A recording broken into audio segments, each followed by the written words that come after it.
of Bolanle the Pioneer. It's about role models. Role models for African children. Who do your children look up to? Ida Musai, author of Role Model Series for African Children, is on State Affairs.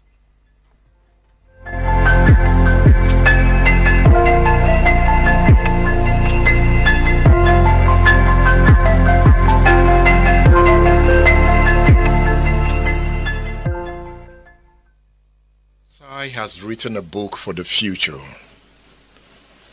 Ida Musai looked at the past and decided to protect the future. This is a collection of books to prepare the children of today for the future. It's entitled Role Model Series for African Children. So who are the role models to be studied here? You will know as we go. Ida Musai, it's good to have you on State Affairs. It's good to be here. Hello. How are you? I'm very good. It's good to be here. At the launch of this work, I was excited by your speech. I was inspired. Why are you so concerned about the future? Because I have lived in many places and nowhere else feels like home except Nigeria. So it has to work. And my children, I think about the future of my children, and it has to work for them also. I'm also concerned because we have every potential for it to work. We just seem to, be majoring on the minor things and minoring on the major things. My book is a way that I want to arrest the young generation so that they can recalibrate. I feel that if we re-socialize the younger ones, then the desired future that all of us still hold dear in our hearts for this country is very possible. In every civilization I've visited or read about, at the heart of it or the kernel of it are a few people who put their hands to the plow to build their nations. What I think is missing in the factor of Nigeria or the equation is those people who will make the sacrifice consistently, concertedly, not giving up until the dream emerges. And so generations have come and we are still not there. It's simply a siren call to the ones coming after that unfortunately we're not handing over to them a nation that's already built. So they have a task and a role to play.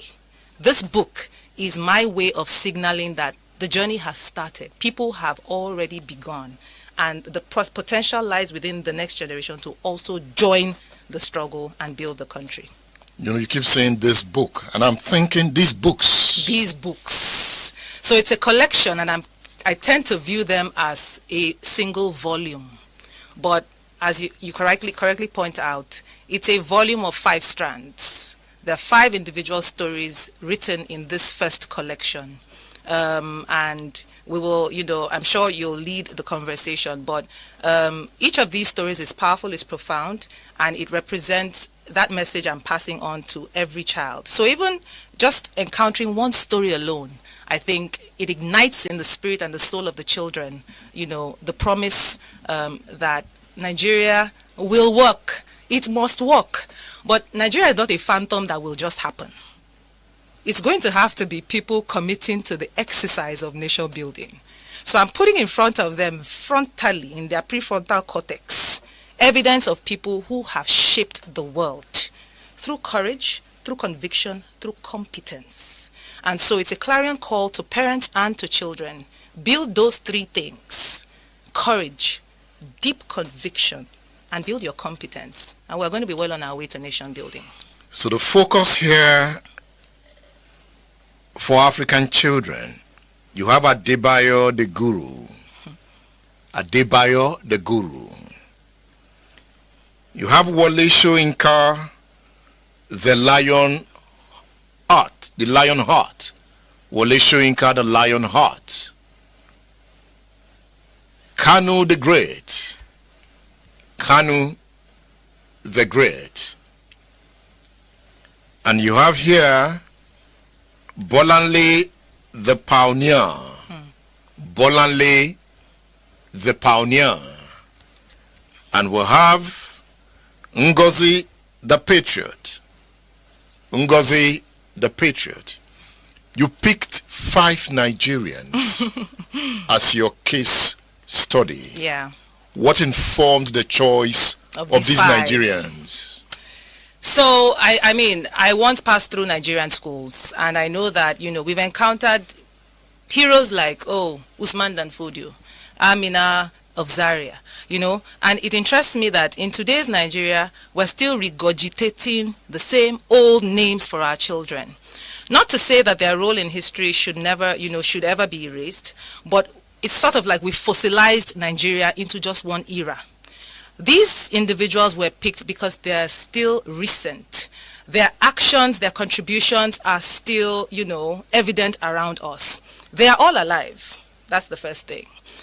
Secondly, they've recently been in the news. So it's not as if you're introducing children to names they can't relate to in eras and contexts they don't recognize, because the world has radically changed from the times when these people did exploits.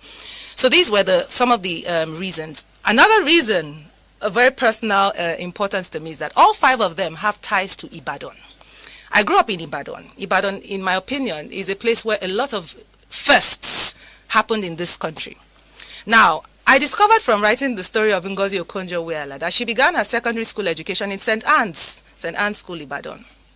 Professor Bolanle Awe, of her parents were of Oshun descent, but came in very early to the Okeado parts of Ibadan when those areas were occupied by the Lebanese, the Indians, and so her journey as a child, her childhood, blossomed in Ibadan. Adebayo Ogunlesi attended Abadina Primary School.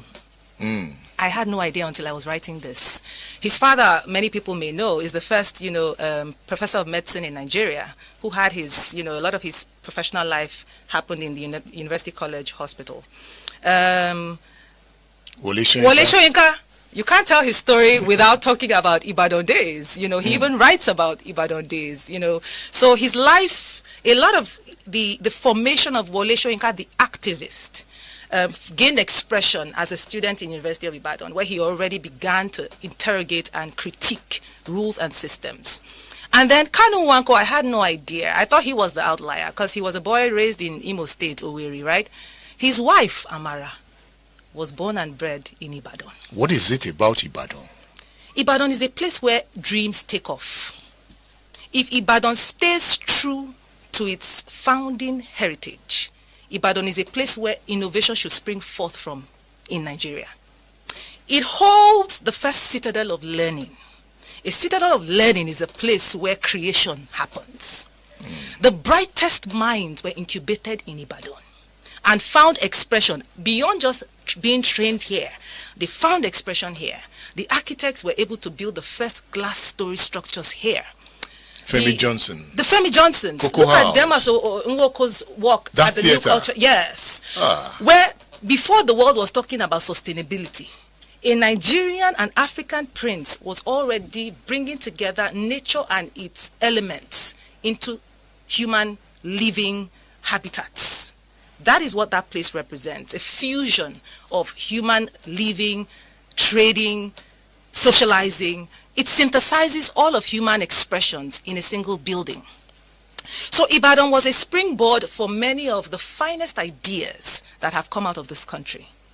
And I was so intrigued by the fact that, for whatever, maybe this is me being superstitious, the journeys of these individuals have some contact with this same city where its spiritual essence is about birthing new ideas. Can we describe Ibadan as the intellectual capital of Nigeria? Today. From time. Absolutely. Absolutely. The Mbari clubs, the greatest expressions of ideas. Publishing. Look at Magazine Road. This was a place where if knowledge could be tangible. Heinemann. The Evans, Macmillan. they were all here. birthing ideas. University of Ibadan was a place that beyond just training students, people, turned it into tangible products and services. You just mentioned Mbari Club, Chinua Yes. Achebe. And then when they finished and left school, they were forming collectives, all in the city of Ibadan. Even in this work, Ngozi Okonjo-Iweala's father Taught in the University of Ibadan. It was when Biafra broke out that he felt that his people needed him more at home. And so he made that decision, and then, the UNN had just invited him to be a senior lecturer. UI had also just promoted him to be a senior lecturer. But by that time, the news, the air was very tense with, the call for the secession of, the East.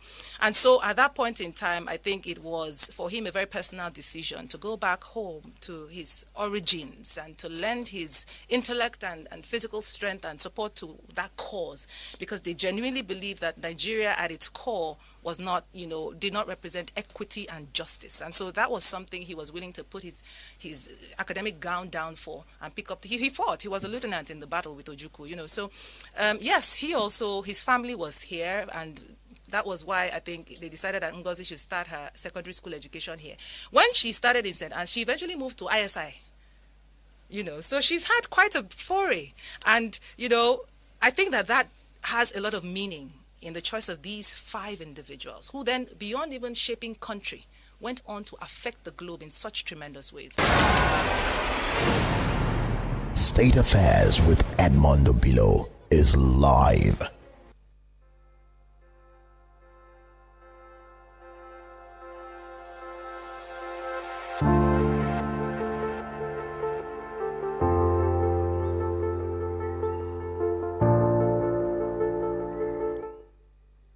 That's Ida Musai there, the author of Role Model Series for African Children. You can get the collection on udarabooks.com. udarabooks.com. You can also chat with Udara Books on WhatsApp 08034918449. 08034918449. Chat with Udara Books on WhatsApp on that number if you are interested in getting the Role Model Series by Ida Musai. Long before colonial administrators redrew the map of power in Yoruba land, Ibadan had already written its authority in blood, battle, and strategy.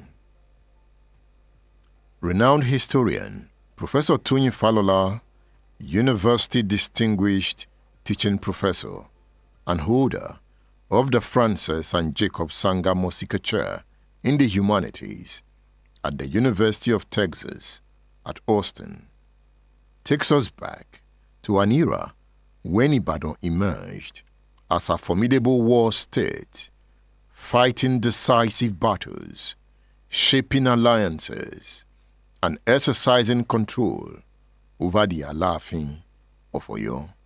Let's feel it.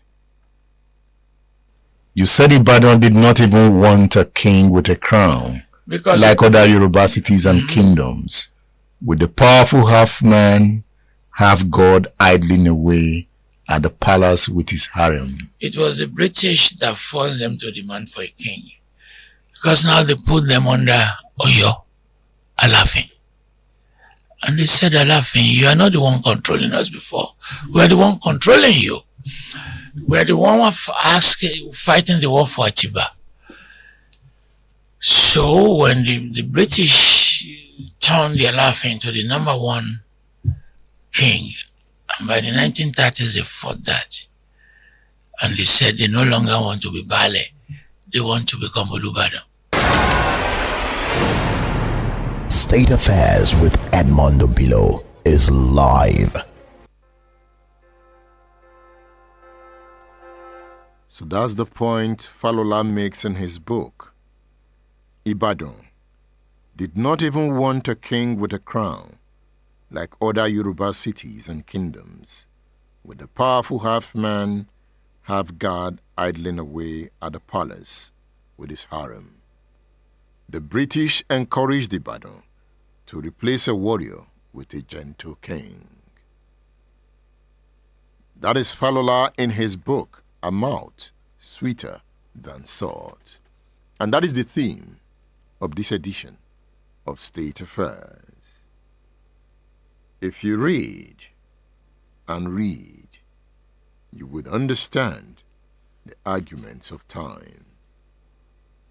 He says, once I know the conclusion of an argument, I want to rush there to contest it, and we can use the process to complicate the conclusion rather than the conclusion to eulogize the process. Intrigue does not bother me, as I once told my colleagues at Ile-Ife in the 1980s. Intrigue actually inspires me, moving me not to seek alliances and words, but to check the knives in my pouch, the bullets in my gun, and the charms in my pocket. I never respond to gossip, as I see it as a sign of weakness. I never respond to gossip, as I see it as a sign of weakness. Like Ogumola climbing a tree, with his drummer boasting below, I dismiss gossip as the pastime of the idle and the weak who cannot confront Ishola the tiger. I only need to shake. As I shake, I have pity on those who want to fight me, who want to gossip. Empty sacks who cannot stand upright. They bend too many times before Ishola, whose body, hardened with the genes of battle and war, fears no rain of words, the only weapon of intrigue. Ishola and Ibadan are connected, not as twins, but as history. Hey, let's read. Falola is thrilling. So you've not read this book, A Mouth Sweeter Than Salt? You're missing a lot. See, Falola says, Ibadan was never at war with itself. Yusuf did not fight Philip. Yusuf did not pounce on me. He even said that he did not know where Philip lived. And when he was forced to lead the way, he went to the house of the innocent. I have never been at war with myself. Ibadan did not believe in alliances in the process of forming its huge empire. Are you listening? Falola says, Ibadan did not believe in alliances in the process of forming its huge empire. It could have saved the empire by adopting a strategy of alliance and diplomacy, but Ibadan refused. Was that why the Ibadan Empire collapsed? Let's feel Falola again. A mouth sweeter than salt. You said Ibadan did not even want a king with a crown, Because like other Yoruba cities and kingdoms, with the powerful half-man, half-god idling away at the palace with his harem. it was the British that forced them to demand for a king. Because now they put them under Oyo, Alafin. And they said, Alafin, you are not the one controlling us before. We are the one controlling you. We are the one fighting the war for Achiba. So when the British turned the Alafin to the number one king, and by the 1930s they fought that, and they said they no longer want to be Bale, they want to become Olubadan. State Affairs with Edmondo Bilo is live.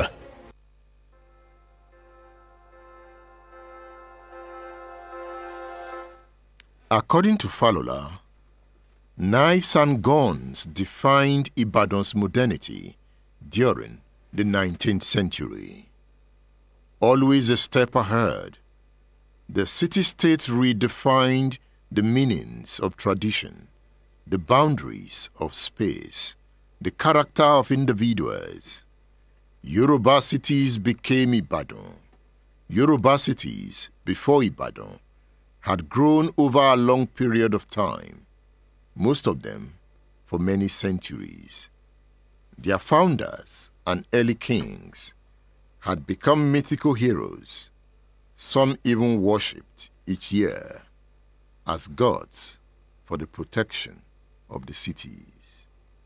The cities before Ibadan had paid much attention to the power of kings, the influence of chiefs and nobility, the wisdom of diviners, the generosity of the wealthy, not to disturb social and political hierarchies. Events could move slowly. Individuals could settle into a life of routines. Ibadan first modernized itself before settling for traditions. Ibadan first modernized itself before settling for traditions. Interesting. The program is State Affairs on Splash 105.5 FM, the Integrity Station. Stay tuned, stay cool. State Affairs with Edmond Bilo is live. Stay tuned.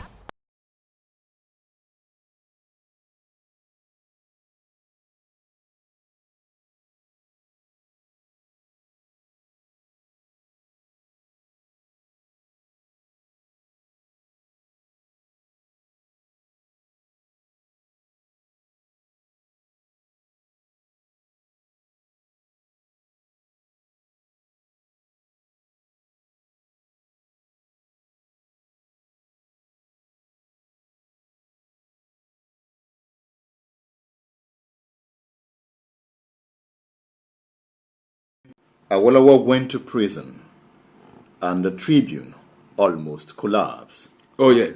How did you survive? I was employed during the trial. I didn't cover the trial. Some of the other more experienced reporters did.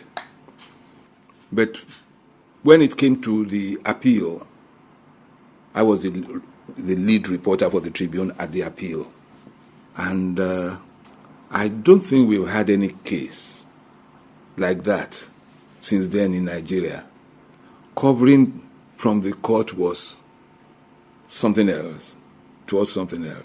And you had the best lawyers in this country arguing points of law. It was so exciting. How did we survive? Tribune was a very, very popular newspaper. Survival of a newspaper depended on two sources, and they still depend: the readers and advertisers. At that time, there was very little industrial advertising, so you would depend on the government. Naturally, advertising from government dried up because NNDP, Akintola's NNDP, quite naturally would not patronize Awolowo's paper. So it came to a stage the paper depended solely on sales revenue. And at a time, we were being paid in shillings and kobos, that is, in coins, because those who were running it decided it was no use putting anything in a bank. So every day, whenever they collected the sales, they would put in the safe. At the end of the month, they would pay us. But several times, they couldn't afford the full salary. But they made it a point to pay everybody something at the end of the month. And don't forget, I would say this unashamedly, that most of us working on the Tribune at that point in time were sympathetic to the Awolowo and Action Group. Did it overtly affect your word and political views? It didn't. I will say that I was already an Awolowo man. And it was a pride for me to be working for him and for the principles he stood for. Were you heartbroken when he was sent to prison? As a human being, I was. Especially when his appeal was dismissed. It was a sad day for me, personally. It was a sad day for me. But I don't regret it.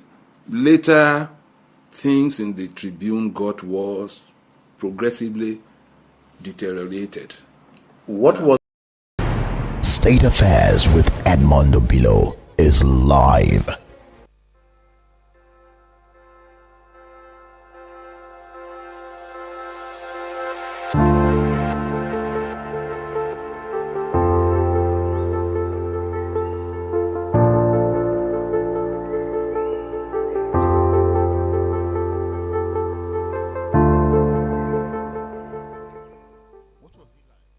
in Federal Executive Council meetings? You know, except the time he was ill, for the 8 years of my tenure as a minister, Buhari did not miss one Executive Council meeting. And Buhari was so much in control of the Executive Council meeting that everybody, every minister knew Buhari would come into the council meeting at exactly 5 minutes to 10.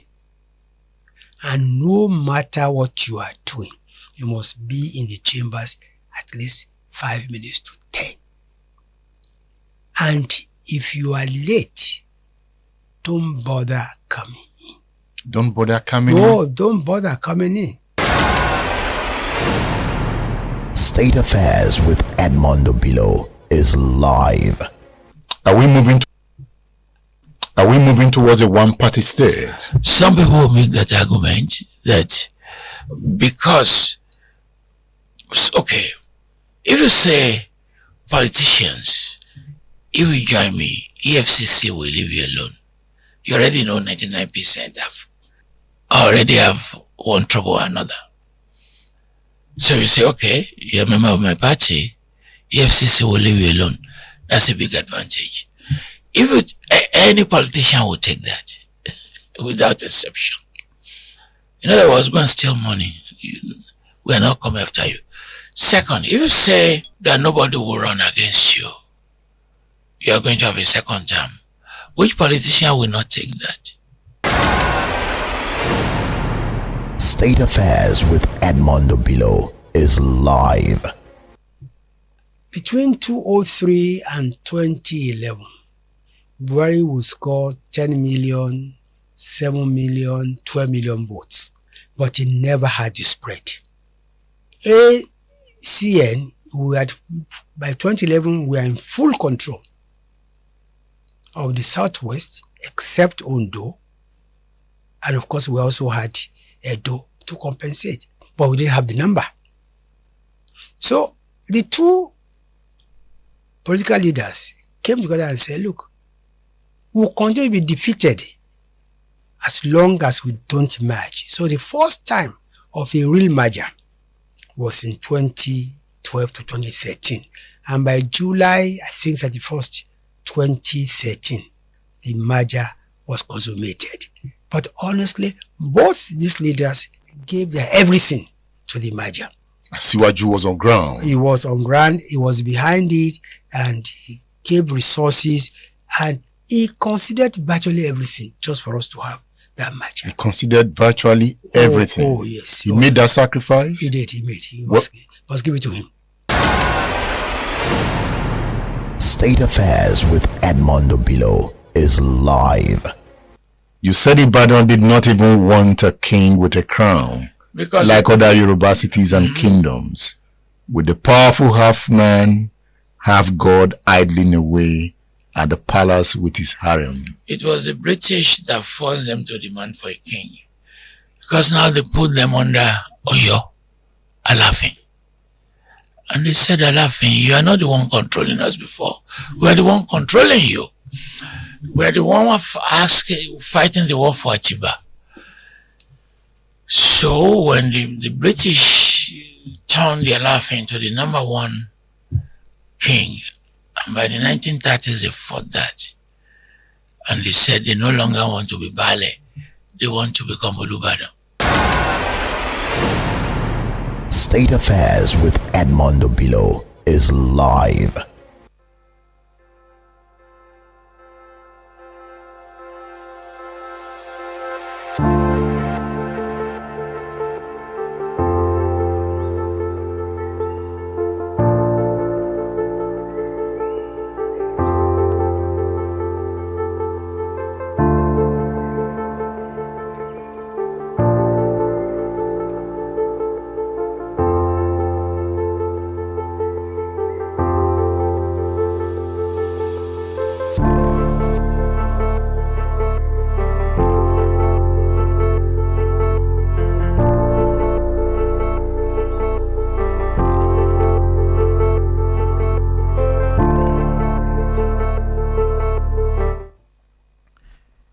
You heard the voices of Professor Tony Falola and Lai Muhammad.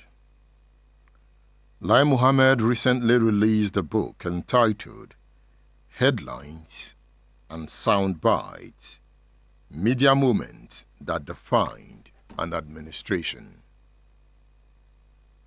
Headlines and Sound Bites, Media Moments That Defined an Administration. It's a new book by Lai Muhammad. We'll be reviewing this book on State Affairs. Tony Falola and History. You can call the radio station. Let me hear your voice.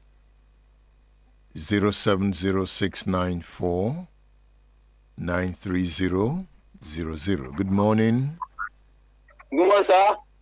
Sadwe Modagbe. Yes, out of the 50 years, I spent 30 years in Ibadan. Ibadan is a good place, pace setter, so we are enjoying it. It's a home in Nigeria among other homes, very peaceful.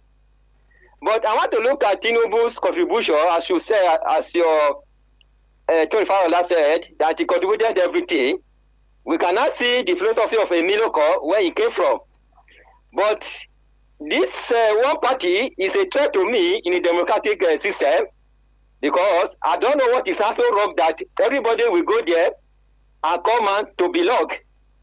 So we want to see in second term of the president, because I don't really see opposition. They are just there as an observer. I don't see, and they cannot make any move. It's not in a democracy. Minority will have the say, majority will have the way. That's what's going to happen. But let the president bear with us for us to interrogate him, how he governs us, so that we can have a better country. Thank you very much. Thank you.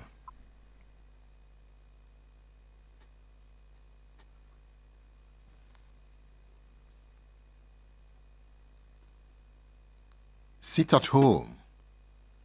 Soludo's solution faces test on Monday. All right, we'll see that test. We will resume Monday trading if security is guaranteed. Traders speak. You find those headlines on the front page of The Nation. Dispute over 1.9 trillion naira FAC funds delays January salary nationwide. House State Commissioners of Finance rejected amount for sharing. Hello? Edmund, good morning. Good morning. I'm Chief Sulaiman Oladipo. I'm a your old soldier man. You see, I'm happy that you really bring Professor Tony Falola to confirm what I said about a week or two ago. Reminding the Alafin, the current Alafin, that gone are the days when Alaafin can sit back at Oyo and order the arrest of our baales. Gone are those days. We have as our head in Ibadan today His Imperial Majesty, like himself, the Imperial Majesty. You see, Alaafin is no longer the overall head of Obasi in Yoruba land. We have three of them. We have the Alaafin, the Seun of Ogbomoso, and the Oluban of Ibadan. I'm happy about the story, and I will advise the Alaafin to copy it. Please sit back and let peace reign in Yoruba land. You see, it is in memory. We come of Abaroba. I learned from our forefathers how the Alaafin arrested Irefin, Bale Irefin, and Shitu. He drove them to Oyo and placed them in detention. Gone are those days. Ibadan is quite different now. We are in a new era, new Ibadan. I'm so much happy that the man at the end of affairs today is Imperial Majesty of Rashidi Adewale Ladeja. He is not an illiterate, and he knows. And I'm sure he himself will listen to history and words of elders. Thank you. Thank you very much, Edmund. Thank you. God bless you. Thank you. You know, I like the Alaafin's bravado. You know, I like the Alaafin's bravado. You know, I like his presence. I like his argument. I like the body heat he gives to the system. There's peace in Yoruba land. You know, when kings give body heat, it doesn't mean there is no peace. You know, it is the gods that are using them. Let them show the spirit of the gods.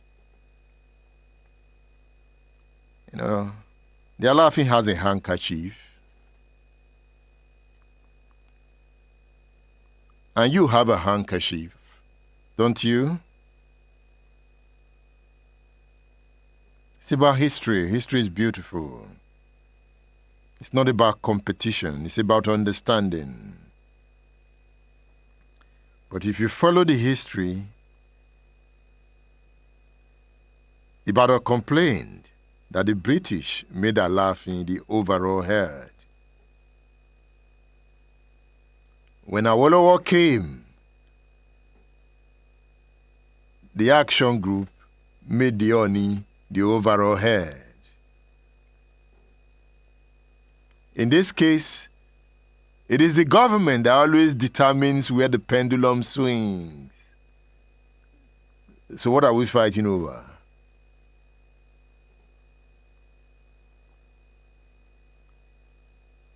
Let the gods show their bravado.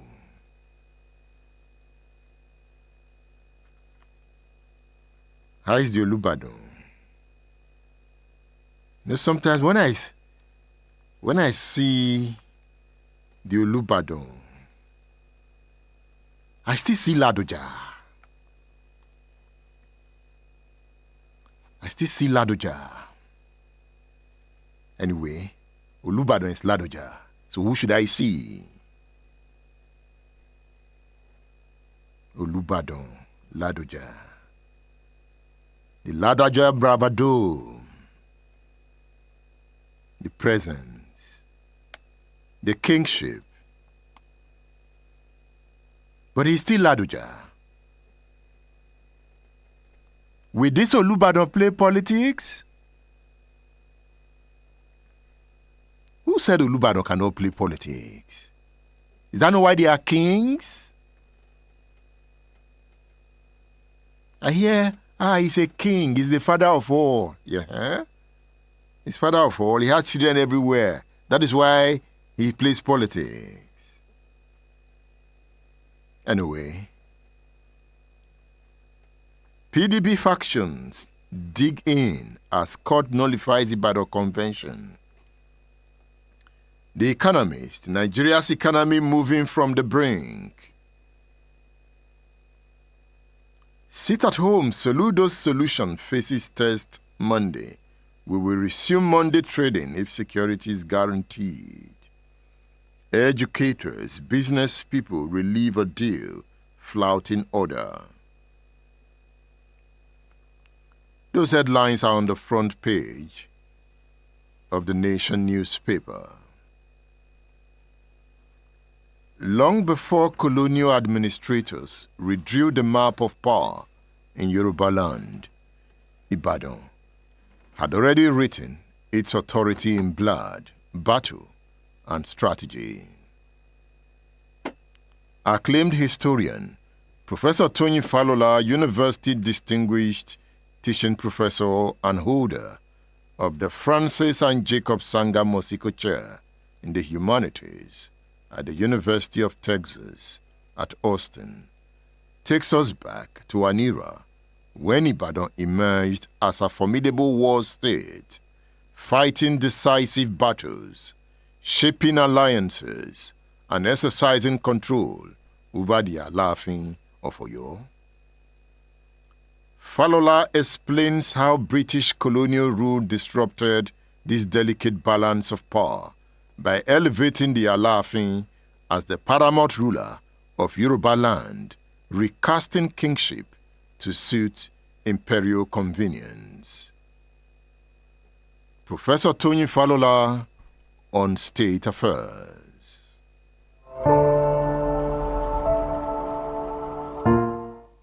You know, I like this book of yours. It's always with me. A mouth sweeter than salt, an African memo. I want to read. You said Ibadan first modernized before settling for traditions. What does that mean? So, when it was founded in the 19th century as a war camp, it rejected the Yoruba monarchy system and opted for republicanism. In other words, it modernizes politics. Just to give you one example, and as it modernizes politics, it also modernizes aspects of culture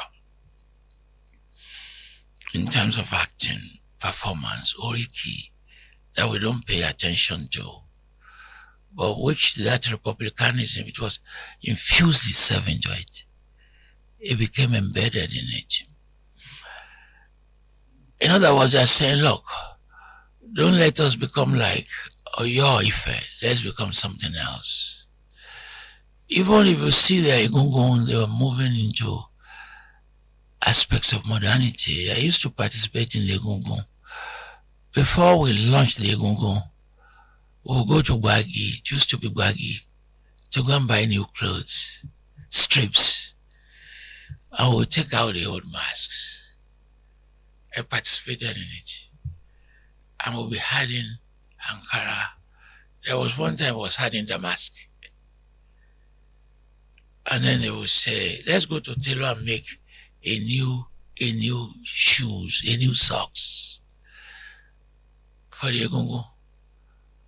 Because you are saying the socks of the past, we can make another socks. In other words, you are constantly modernizing yourself. And today, you still find those elements in restaurants, the clothes that they're wearing, combining Ofi with Adire. And that's what I meant by that process of modernization. You said the chiefs of Ibadan, now long buried in their graves, would be laughing at the suggestion.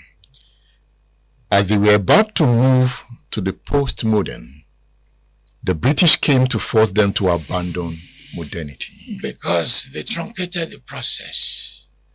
The British truncated it, but let me explain it. And we've given a lot of credit to the British. You asked me a question about Fodio earlier. Mm-hmm. Fodio 1804 was a process of transformation. he was using Islam to transform northern Nigeria.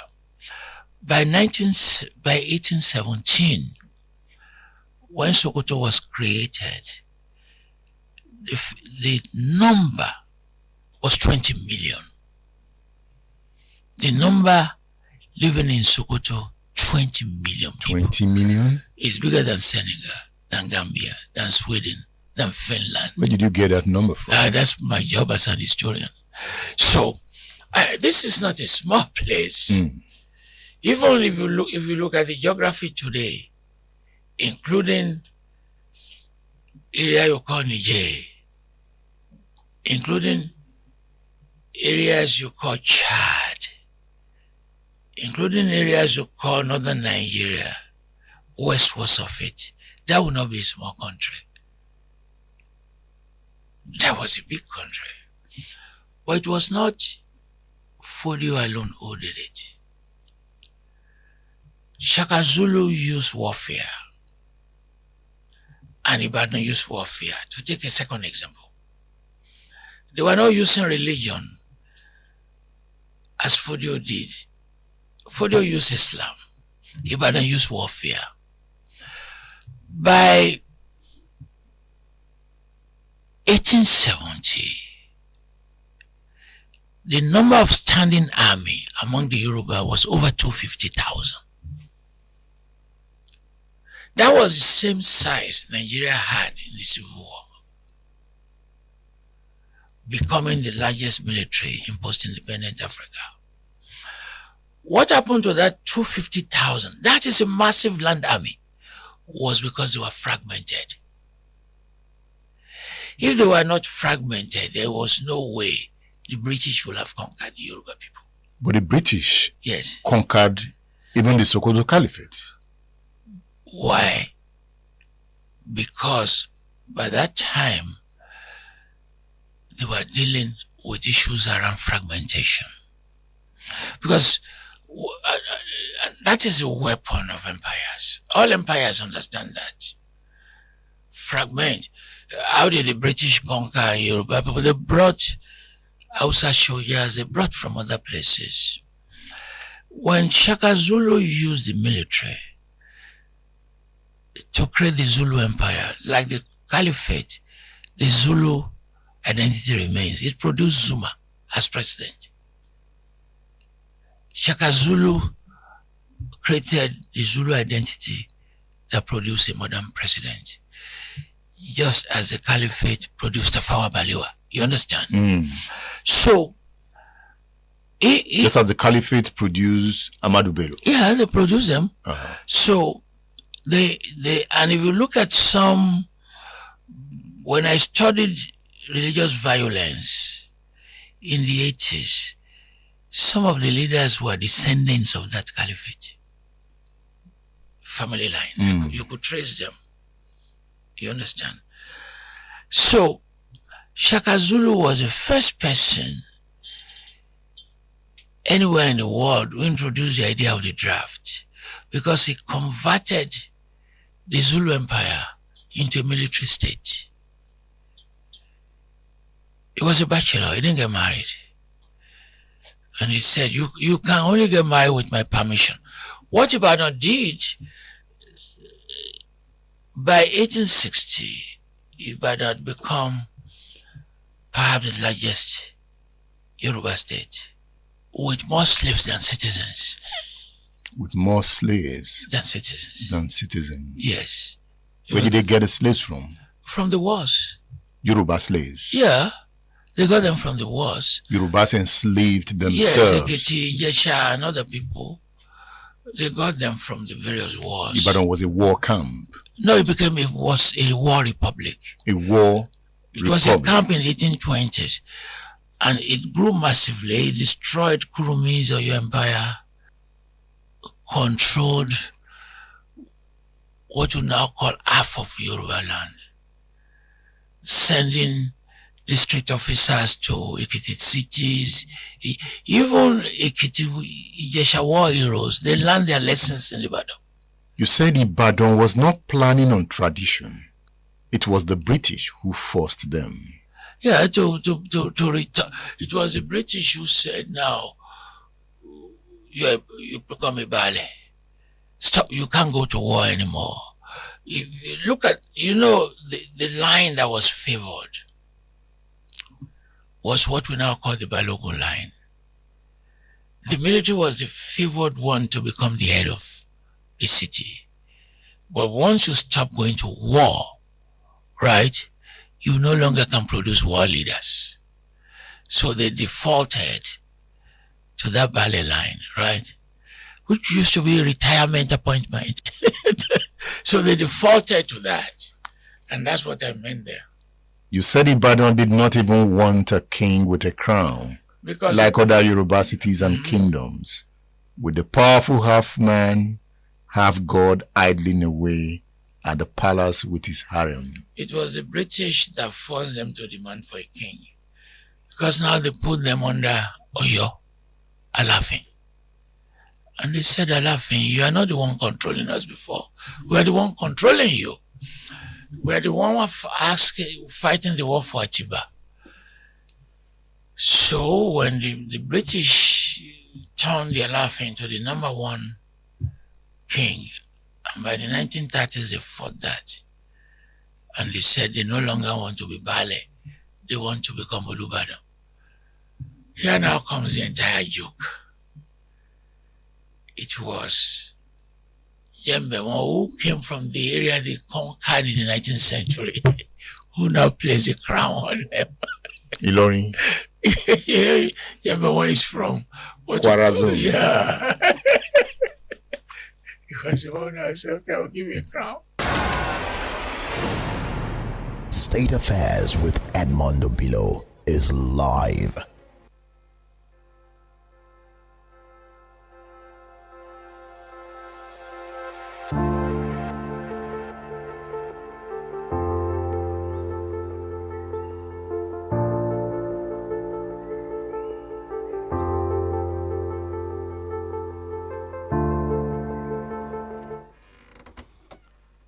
Tony Falola there.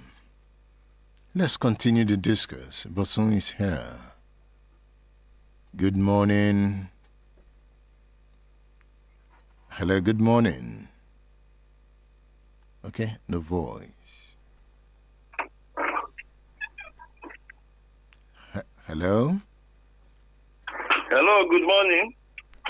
Good morning. Hello. Yeah. Good morning, Edmond. God bless us. Okonji Patrick is my name, calling from Bulu, Nigeria. I want to talk on the Alafin and Alafin issue, then that of Sitato in Anambra, and then Wiki and the court resolution, new court resolution. And I want to say that change is the only thing that is constant. Change. That's the only thing that is constant. And that's why in all of these three cases, we are going to wait. We are sitting with our fingers crossed, waiting to see what will be the end. Because, one, for the Alafin, or your empire, with due respect to the other Obas, or your empire was the originally known empire around the Yoruba land, and the Alafin had the privilege of being the head. I don't want to say more than that over that one. The seat at home in Anambra State, like you said too, coming Monday is going to be the test for whether it's going to be or it's not going to be. God bless us. Thank you. Thank you. The lines are open. That is 070-694-93000 or 070-2030-93000. 144 757 70. Sit at home. Soludo's solution faces test Monday. We will resume Monday trading if security is guaranteed. Educators, business people relieve a deal flouting order. On the front page of the Saturday Tribune, security forces probe use of drones by terrorists. Security forces probe use. Hello. Good morning. Good morning, sir. I'm Debra from Italian. We have been empires. Things normally change. When it has come to change for things to do, definitely there must be a change. Let our offers, let them sit together and let's have effective change. We cannot continue in the old history. Things are rebuilding itself. The things are working out perfectly. We have offers who are intelligent. Let them rotate it within themselves. Concerning Soludo. Soludo is part and parcel of Anambra. He knows that something keeps the root of this matter is what we should look and solve once and for all. All this abracadabra will not get the situation. Too long will never make it right. We want to do just that. If you go into the issue that Soludo will do on its market, when you know the problem that your people are facing, one man phoned last week and said he spent almost 20 million on his own brother that was being attacked by this IPOC. Why can't he sit down with these people and let the issue be solved once and for all instead of putting fault on these people? This is their lifetime. People cannot be playing with their life because that is where they earn their living. Sit down with them and solve it amicably. What did IPOC want? We are part and parcel of this constituency. So that's their problem. This is the problem. Leave the roots, don't cut the branches. That will help us in this country.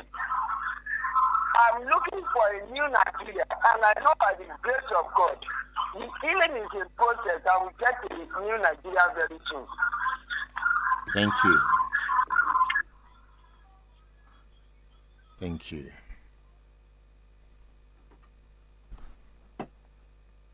Hello, good morning.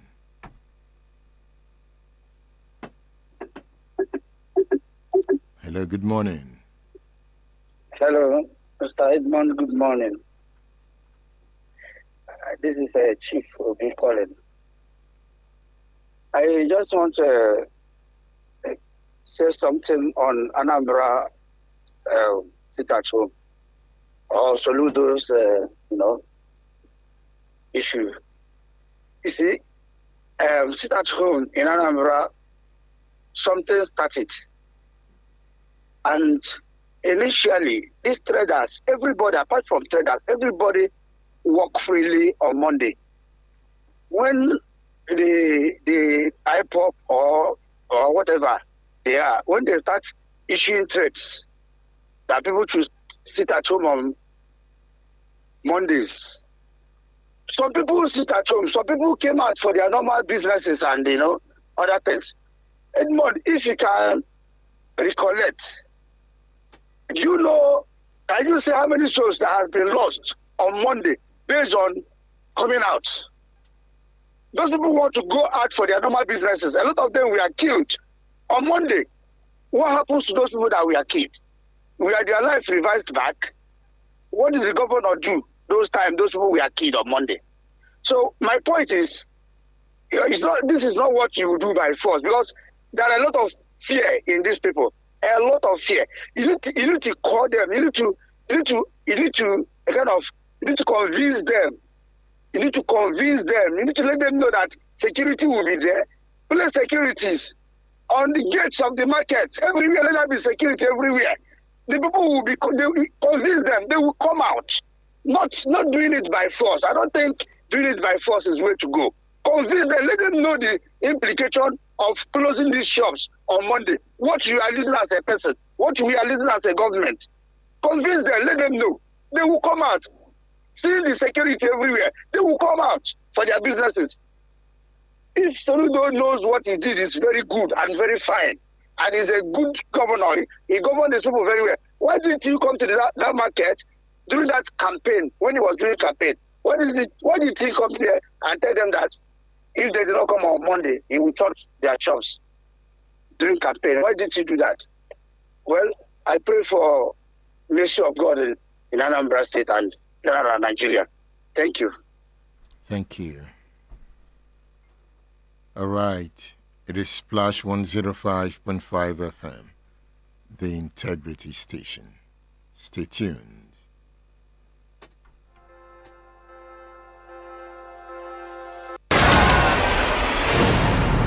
State Affairs with Edmondo Bilo is live.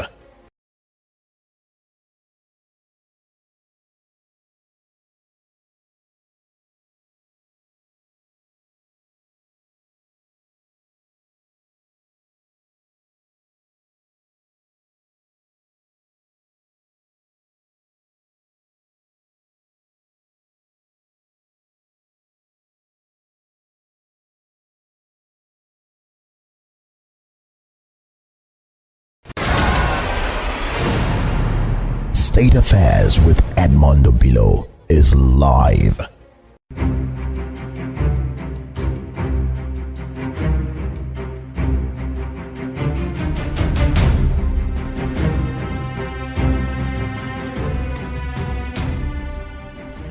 Can you tell me briefly your role when you were the Commissioner of Local Government and Chieftaincy Matters with regard to the installation of the Alaafin?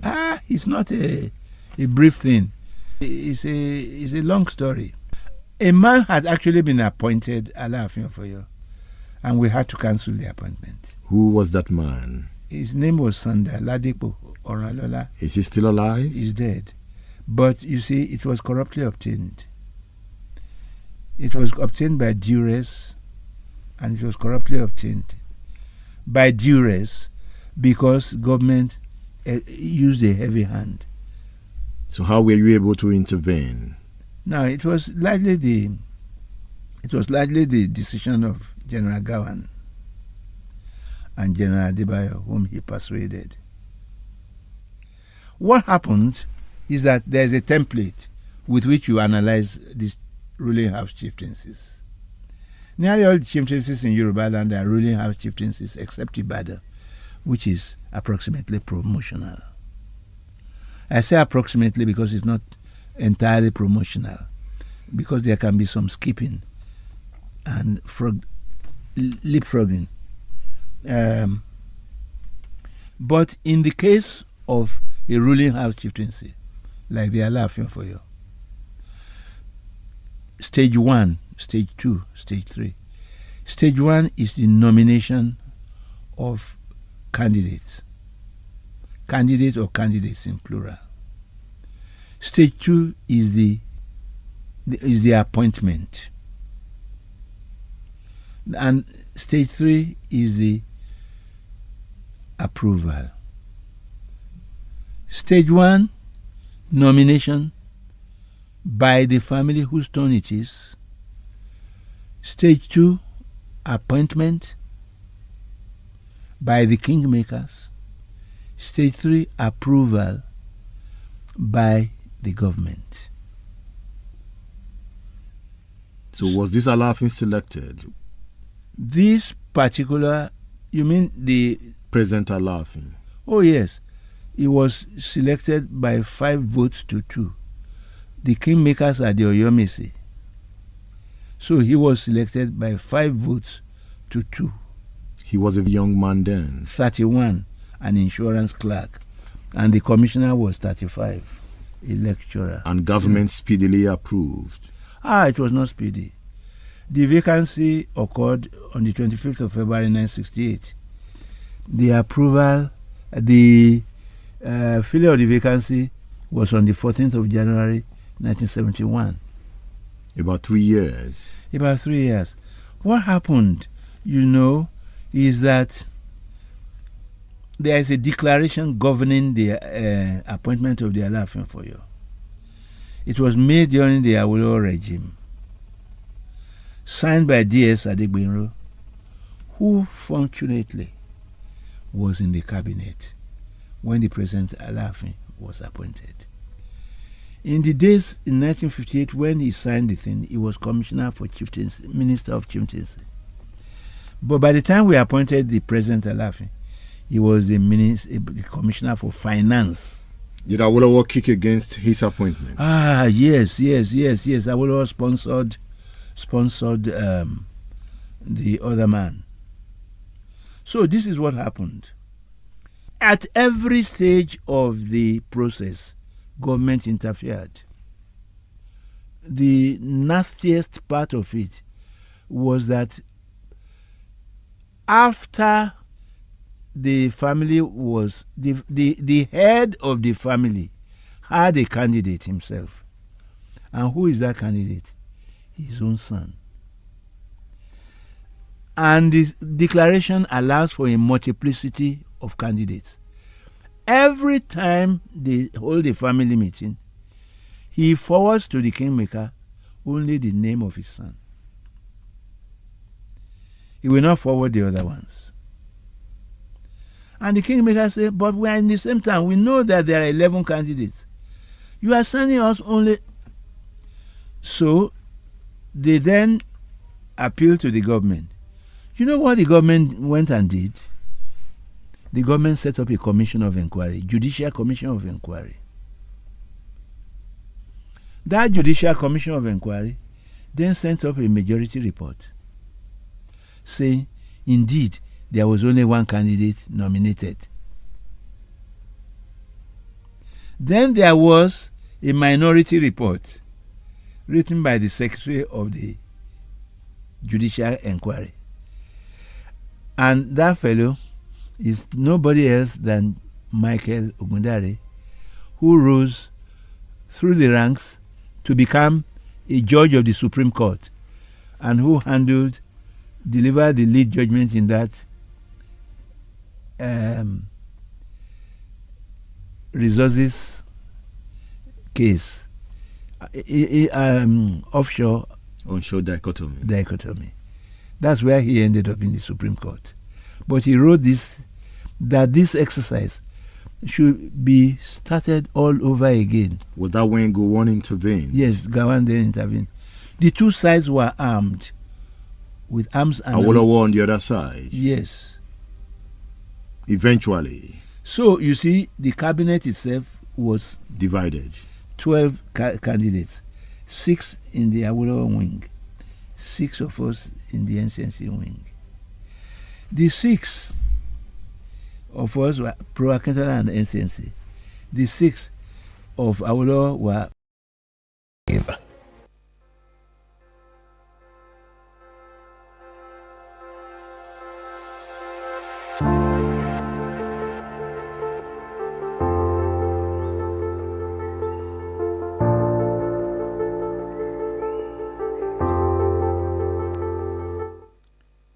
A nation does not rise from the ground like stone laid upon stone. It rises like a tree from something buried, something unseen.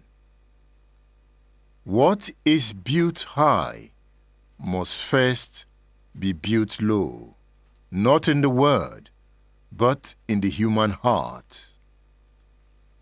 We speak of systems, of policies, we speak of power, yet these are only voices. They voice what the people already believe. If integrity grows thinly in the mind, the grandest institution will teeth in the wind. It will dance in the wind. Yeah. If courage has gone shallow in the spirit, the strongest wall we know fear. Prosperity is not given. It grows from the soil of goodness. Prosperity is tended by ordinary hands in ordinary hours, but they must be guided by moral virtue. I mean kindness in a market, truth on a lonely road, patience in disagreement. These are the soft bricks of a country. For nations to rise, the human spirit must rise. Arise and shine. 6 miles to the moon. We are closer to the stars. Hey, what did Falola not say about APC? Tony Falola is still on state affairs. I asked him if Nigeria was heading towards a one-party state. Falola answers. Falola breaks it down. Should we call it the illusion of one-party rule?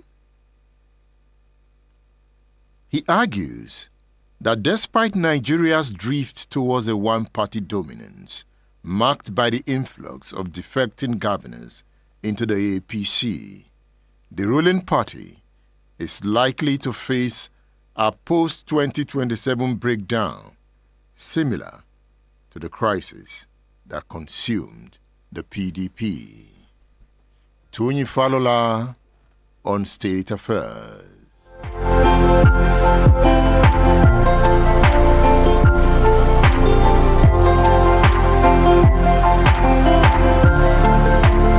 Are we moving towards a one-party state? Some people make that argument that because, okay, if you say politicians, if you join me, EFCC will leave you alone. You already know 99% already have one trouble or another. So you say, okay, you're a member of my party, EFCC will leave you alone. That's a big advantage. If any politician will take that, without exception. In other words, go and steal money. We are not coming after you. Second, if you say that nobody will run against you, you are going to have a second term. Which politician will not take that? And what we do not know, we can never know the amount of money that changes hands for the faction to work. It's a process of negotiation. A politician will not leave his own party to join you if there is no monetary calculation.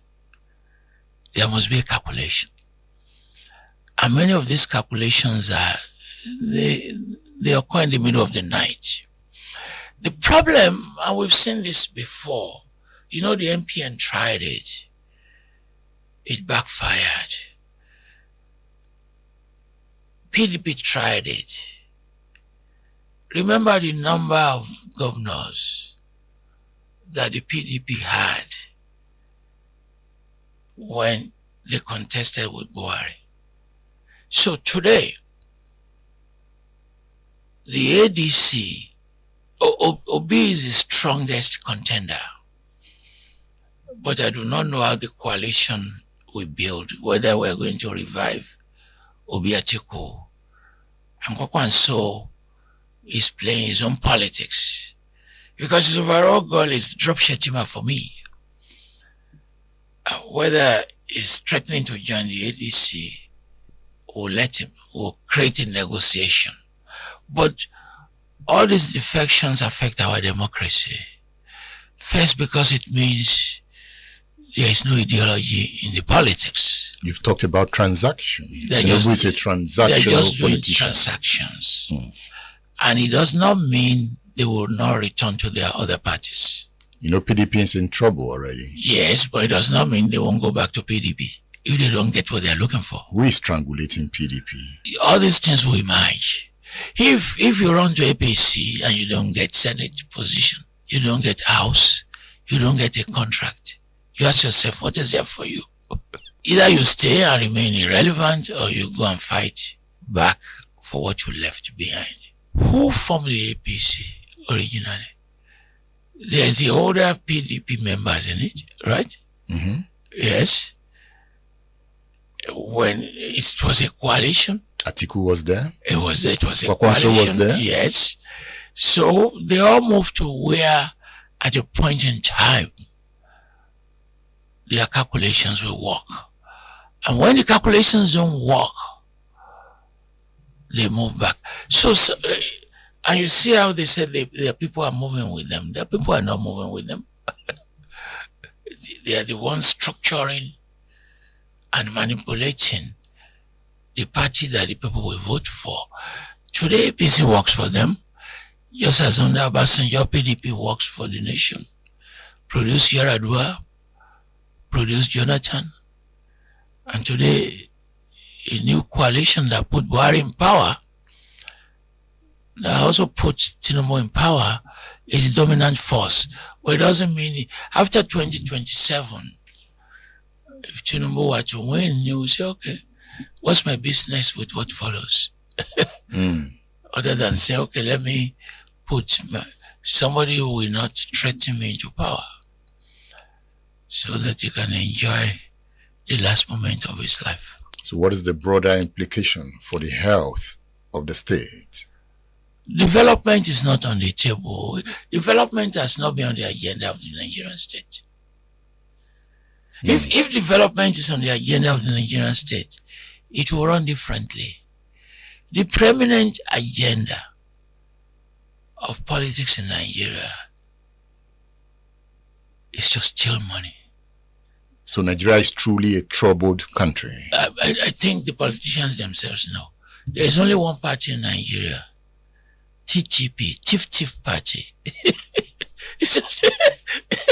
It's just a one-party state in terms of when you see them fighting over ideologies. When have they fought over the strategies for development? When do they fight over mechanisms of development? The only time they fight is over sharing money. That's the only time they fight. How does this affect scholarship? Well, in many ways, because scholars write on their behavior, their policies, and intellectuals also realize that they should join them, which people are doing. But the better question is, how does it affect the next generation of young people and women, young men and women? Because those are the ones who suffer the most, in which many degrees have become useless.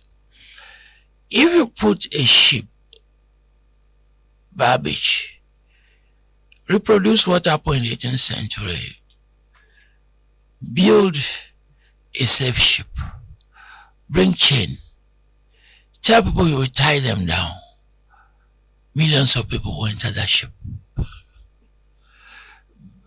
A large percentage of Nigerian young men and women have checked out. They've checked out of the country. And you see some WhatsApp, YouTube, that as soon as they land in New York or Canada, they begin to celebrate. So, if the majority of your youth have checked out of the country, that tells you what is happening. The prophecy by the general overseers of the Redeemed Church, Pastor Adeboye, he said he saw Japada this year, that maybe people will be coming back. It's a prophecy. It's not a prediction. And in December, we will see the number that will come back. Because what the evidence is showing is that more people, if they have the opportunity, they will leave. State Affairs with Edmondo Bilo is live.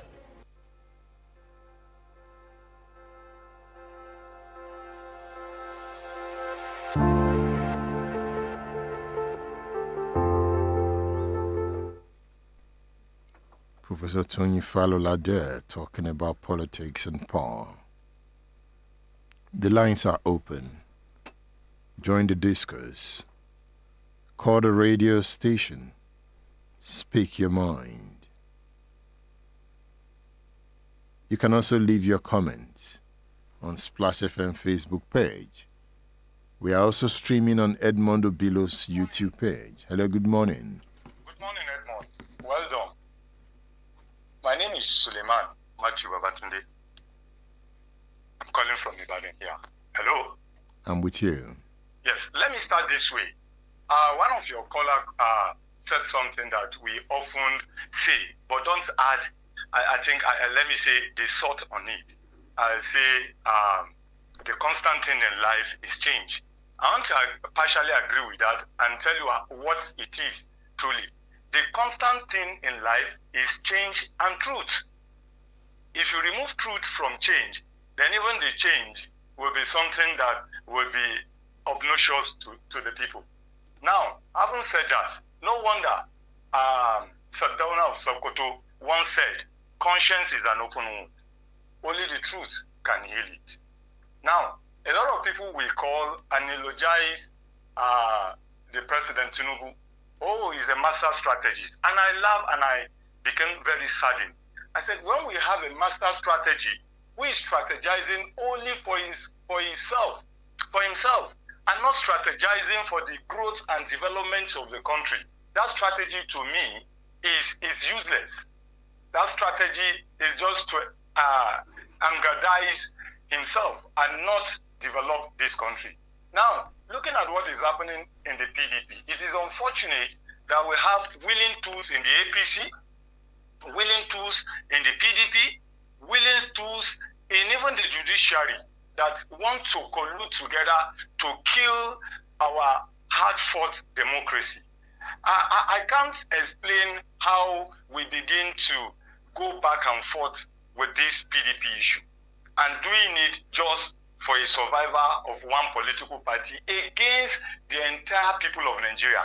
If we have a country where we play politics or democracy and we are trying all hard to kill a virile opposition, and I think the people are going to be the ones that will bear the brunt of that. And unfortunately, the people that are supposed to be complaining about this, protesting about this, majority of them are applauding it, especially in this part of the country, applauding what is inimical to development and growth in this country. Take, for instance, what the minority caucus came out with the tax law. And they are trying to step it down. If you have majority of them like that, if you are in majority, I think they will have to listen to Nigerians and say, oh, you can't put something on nothing. You can't bring a law where there is discrepancy and impose it on the people. And that explains why the danger of what we are seeing today is, and I want to tell you, Professor Falola has said it, the politicians are moving. The people are not moving. And the worst thing APC are doing to themselves today that they don't know. What they are doing is that they are going to make the opposition to come together like they came together in 2015 and flush them out. Because when they frustrate PDP, rather than having a staggered opposition party in PDP, in ADC, in Labour Party, that will give them a real advantage, they are doing all they think they are doing now that will put all of these people together and they will face them. And also, I want to tell you, the majority of Nigerians are behind the opposition because we are not enjoying we're not enjoying governance under this current administration. And if anybody will call and say, well, yes, this thing is right, and is applauding what he says, or is blaming PDP for itself, I want to tell you the mole in PDP are willing tools that have allowed themselves to be doing all this damage against the people of Nigeria and against the economy of Nigeria. Edmond, Nigeria must survive. I used to tell friends that Nigeria is not Cameroon or Togo, that one person will sit somewhere and think he wants to harm and to weak everybody. It will not be possible. 2027, I want to tell you, Nigerians will arise, Nigerians will take their country back, and this country will be a better place. But I want to tell them that, look, we are watching and we are not moving. Even though you are trying to kill our parties, we are not moving. It is only the governors that are moving. That is what happened in 2023 with Obi. Obi did not have even a governor, I want to believe so, but pull over 6 million votes. Nigerians are waiting for 2027. All we are asking is to have free and fair elections so that Nigerians will actually choose who they want to lead them. Thank you, Edmond. Good morning. Thank you for calling the radio station. The lines are open. Join the discuss. Good morning. Hello, good morning. Good morning. I'm greeting Radio Ma, Ankoma, as well as the analyst in that particular platform. I am Ezekiel. My request seems to be one kind. I'm sorry for that. What are we saying this morning? Nobody can lay claim about the history of women, this southwest, especially Nigeria. In a nutshell, the history told us Oyo is a son to Ife. Or Oniyo Pond Oyo, they told us where the horse play about falling. That's where they call Oyo. That according to Onifa, he contacted before he left Oyo. And how come the supremacy of Oyo nowadays claiming that he can show his intimidator, bully, oppressing Ife, and all the rest of Yoruba land. And even if she told us along this particular Ibadan here, before we reach Ilesha, an ancient town, they go and confirm. She told us that the town was formed before Ile-Ife. And in that particular time, never said that they see no Ile-Ife. You see, Yoruba history is very comprehensive, very controversial, very, very contradicting, yes. So it is what you know you lament, and people are just placing you place the side of your likeness. I will also place I will also exonerate the side of my likeness. That's why the contradiction is implementing. I will come and finish my analysis with Arian Ezekiel. That's about 30. Good morning, sir. Good morning, man. Thank you for your perspective. Thank you. I like it when they debate this are laughing on you. It excites me. I'm always smiling. The way they take it personal. Laughing is relaxing in his palace. You guys should take it easy. Your is enjoying himself. You are all there arguing. Only we go to the next party and feel good. Think only have your time. Okay, be arguing. Anyway, it's beautiful. King's bravado. But the Alaafin has always had that bravado. The last Alaafin too. They agree for anybody. And this one saying they agree to. And Seyi Makinde is in the middle. It's in the middle. Did Seyi Makinde tell the Alaafin that Ladoja was going to head the council? Did Alaafin say that Seyi Makinde lied? So governors lie? Who does not lie? When last did you lie? Who wants to lie? Life is a beautiful place, okay? Life is a beautiful place. The Seun is tall. The Seun is tall. Tall Seun. Ladoja has authority. Alaafin has God. Oni has elegance. Who wants to be a king? The lines are open. Call the radio station 070694 93000.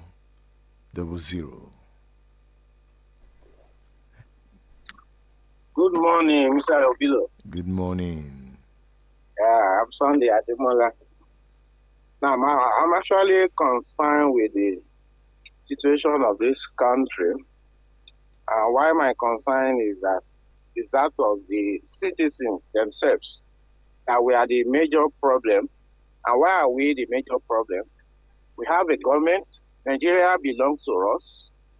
We elected leaders. Leaders are there. They are not doing what is right. We have our representatives. The representatives supposed to call those executives in order, and if possible, impeach them, remove them, and put another person. But they too colluded with the corruptions of the executives. They are all looting the money. And now we citizens, that is where we're supposed to come in and call these representatives back home because they are not doing our biddings. But you realize that all of us, we also seated. They are also giving us our money. It's just like you enter a box and a thief stole your bag, stole the money inside your bag. And when the driver is harassing you, the thief now says, don't worry, how much is our money? And he's now he's paying 10 naira out of a lot of money he has stolen. The money belongs to us. The politician will steal it, including the representatives. Now they will come back and begin to give us 10 naira, 2 naira, at the expense of what we ask them to go and do. So I'm having serious problem with those of us who call ourselves citizens, because we are not taking up the representatives, the people we sent there. If they are not doing our bidding, we should call them back, so that is where the power belongs to people. But unfortunately, if things continue like this, I don't know how the solution will come. Thank you, Edmond. Good morning. Thank you. You know, I'm beginning to think, can somebody steal what he controls? The money we say politicians steal, is it not also their money? Are they not part of the owners of the money? What do you think? That thing you said they stole, don't you think they are saying, no, this is my own share, so they have taken their own? I don't know if you are thinking the way I'm thinking. That this money belongs to all of us, so they understand. But the one they have taken is the one they feel belongs to them. Is that still stealing? When they have taken what they believe belongs to them. So the question now is, how do you now also take what you feel is your own share? I think that is where you should also be thinking. How do you take your own share? How? Okay? I'm just thinking. I'm thinking, how do I get my own share? Anyway, I have a formula. Do you have a formula? Tell me your formula. Call the radio station. 070694 93000 and 070144 75770. It is popularly supposed that a country's prosperity or prosperity for individuals can only come through a political and social reconstruction. Okay, let me take this call from this phone. Hello, Dio Francis. Yes, General. Good morning. Yes.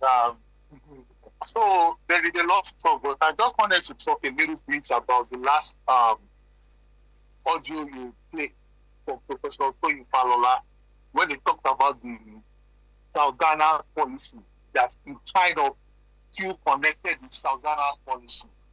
And I think what he was trying to say is that it's more indigenous to the culture, to the system of the northern belief systems.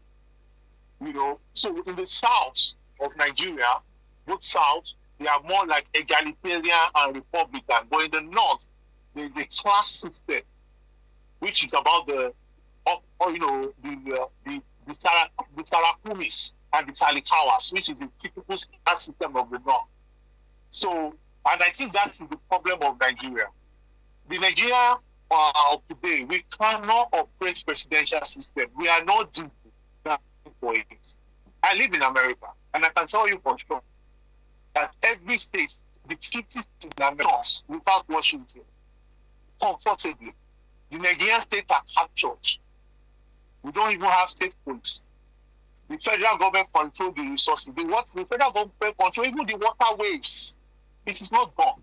So, and when every caller that call, they are talking about election. General Edmond, what election are we talking about?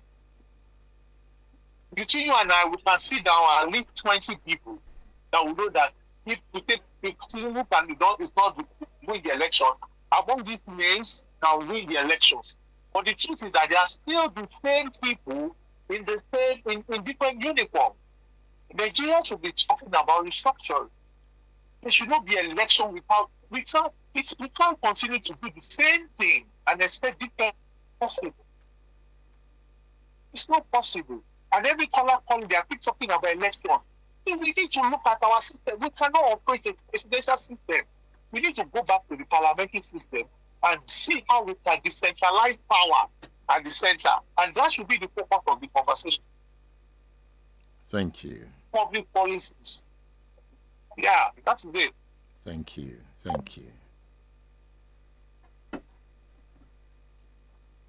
The wise one says, it is popularly supposed that a greater prosperity for individuals or nations can only come through a political or social reconstruction. This cannot be true apart from the practice of the moral virtues in the individuals that comprise a nation. The clamor for change is deafening, promising a new system, a new law, a new leader that will pave the road to national prosperity. This popular belief is okay, but know it that lasting greatness for a nation is not forged first in the halls of legislature, but in the conscience of its citizens. True nation building is not an architectural project of external structures, but a spiritual and moral excavation of good virtues. It is an illusion to assume that we can legislate prosperity into existence. What do you think? Hey. Lai Mohammed has written a book. Let's talk to this caller. Hello, Mr. Edmond. Hello. Yeah, good morning. The only thing I discover about our leadership in this country is that they don't love the state. You know, the love of the country is not in their mind. They are only going there based on what they need, the power they want to embark on. Very soon now, you will start seeing them, what they have refused to do for the past years, they will start doing it for the state now. Like, for example, they will start doing solar, doing one or two things in order to start another campaign. And thank you for the former analysis that I discussed the other time, that said it's money that change hands. Most of the governors that they are buying now, they are buying them because of 2027. Most of them now, they bought them, they collected either they collected money or one or two things from them now in order to change from the original party to the party which they want them now. But by 2027, I pray that the Nigerian citizen will change and think twice on who to vote for. That's my own opinion. Thank you. Thank you. You use the term buy. They are buying governors. Buy. Who can buy a governor? Is it Tinubu that is doing the buying? How much is Sheyi Makinde? Who wants to buy? How much is Ademola Adeleke? Do you want to buy? Is Sanwo-Olu for sale? Going one, going two, gone. Understanding Buhari, Baba go slow. Health challenges. Buhari is not Jibril. What about Obasanjo's letter to Buhari? Lai Mohammed has written a book entitled Headlines and Soundbite, Media Moments That Defined an Administration. Look at Lai Mohammed's book. Have you read Lai Mohammed's book? Lai Mohammed wrote a good book. I have read Lai Mohammed's book. And after reading Lai Mohammed's book, I called Lai Mohammed. Said, Mr. Minister, can you come on my show? Let's discuss your book. And Lai Mohammed was in town to discuss his book. Lai Mohammed, Minister of Information, 2015 to 2023. Lai Mohammed. In this interview, Lai Mohammed offers insights into the private and public words of Muhammadu Buhari, Nigeria's late former head of state. He reveals a side of Buhari often missed by the public, the humor beneath the stern exterior, and the rigid discipline that shaped his leadership style. Drawing from his years as the government's chief communicator, Lai Mohammed explains how the administration navigated public anxiety and speculation during Buhari's prolonged medical stay in London, and the delicate balance between transparency and state responsibility. Lai Mohammed recounts a moment of high political tension when Buhari personally restrained him from responding to a blistering letter by former President Olusegun Obasanjo.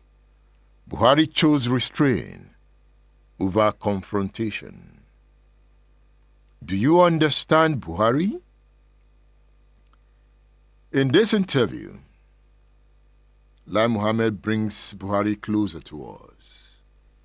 Lai Mohammed on State Affairs.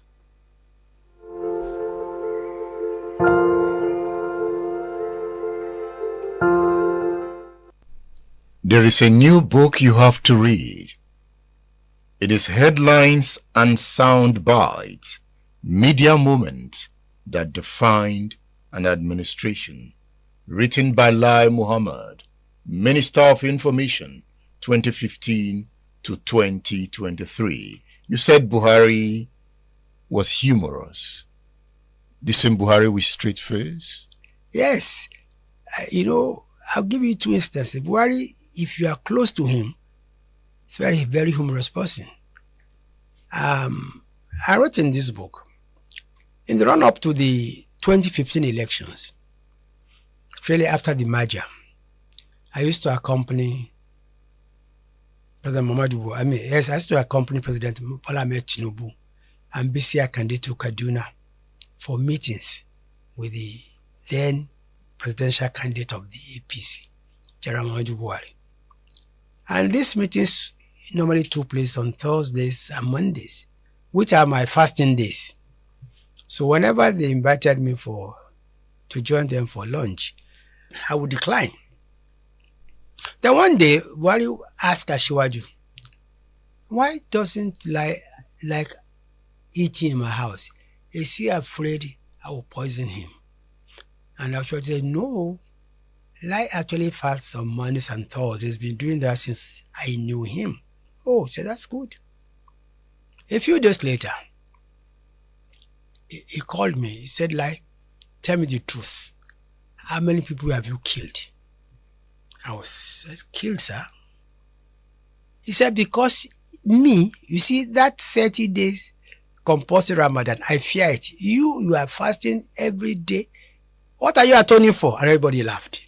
That's worry for you. There's another incident during the campaign, and we ran into very rough weather. I think it was flying from Makadi to Abuja after I campaigned in 2015. And everybody was very panicked. because we were being tossed. The plane was being tossed. And Buhari remained calm. When we landed, the other members of the campaign team said, well, General, it's nice to be a general because you are the only one that did not panic. You know we are not soldiers. And he said, no, I did not panic, not because I'm a soldier. I did not panic because I knew that with Lai Mohammed on this plane, the plane will not crash. You know, the man does not eat. He fasts every day. That's kind of worry that I knew. And of course, it's not the kind of worry everybody knows. Interesting. Yes. What was he like in Federal Executive Council meetings? You know, except the time he was ill, for the 8 years of my tenure as a minister, Buhari did not miss one Executive Council meeting.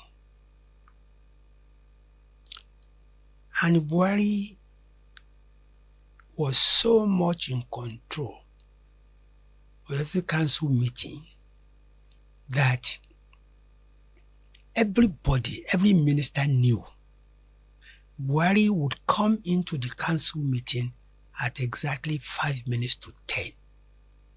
And no matter what you are doing, you must be in the chambers at least 5 minutes to 10. And if you are late, don't bother coming in. Don't bother coming in? No, don't bother coming in. And who will be late? I'll tell you a story of me and Buhari. I was doing my scorecard series. So I had a scorecard series, a television program at 12 on a Wednesday. So I decided to come for the council meeting at 10. At least spend 1.5 hours. So before I go to join the other program, which was mine. But I established this with the Secretary to Government, Boss Mustafa. Told him I would leave the FEC meeting at 11:30. So at 11:30, I rose and bowed to signal to the president I was leaving. But I went to the bathroom, and then the CSO met me in the bathroom. The president said I should come back. That why was I leaving the council? I said, I already taken permission from Secretary to Government. I have a scorecard meeting, television appearance. President said I should bring you back. So I went back. Then he now went and reported to the president what I told him. The president now called, the Secretary to Government, who confirmed. Then he now said, yes, I could leave. That is kind of discipline that we had in the Executive Council meeting. So not only can you not come, you can walk out. And he read every council paper. He was that detailed? Very that detailed. Not that alone. We were about 40 council members, 36, 37 ministers, Secretary to Government, Chief of Staff, the NSA. If every one of us wanted to make a comment on a particular council memo, Buhari will allow you. At the end of the day, the decision will be his, which is he will take all your comments, but he will not have a decision. But everybody would have a say. He was a good listener? Oh, Buhari was a very good listener, absolutely, good listener. I didn't speak much? He didn't speak much unless when it was necessary. Buhari is, he didn't speak much. Sometimes in his, I remember one day, we didn't know that he knew we were calling him Baba Go Slow. He knew? He knew. And he now told us a story. He said, my colleagues and I, we were not happy with the state of the nation. We organized a coup.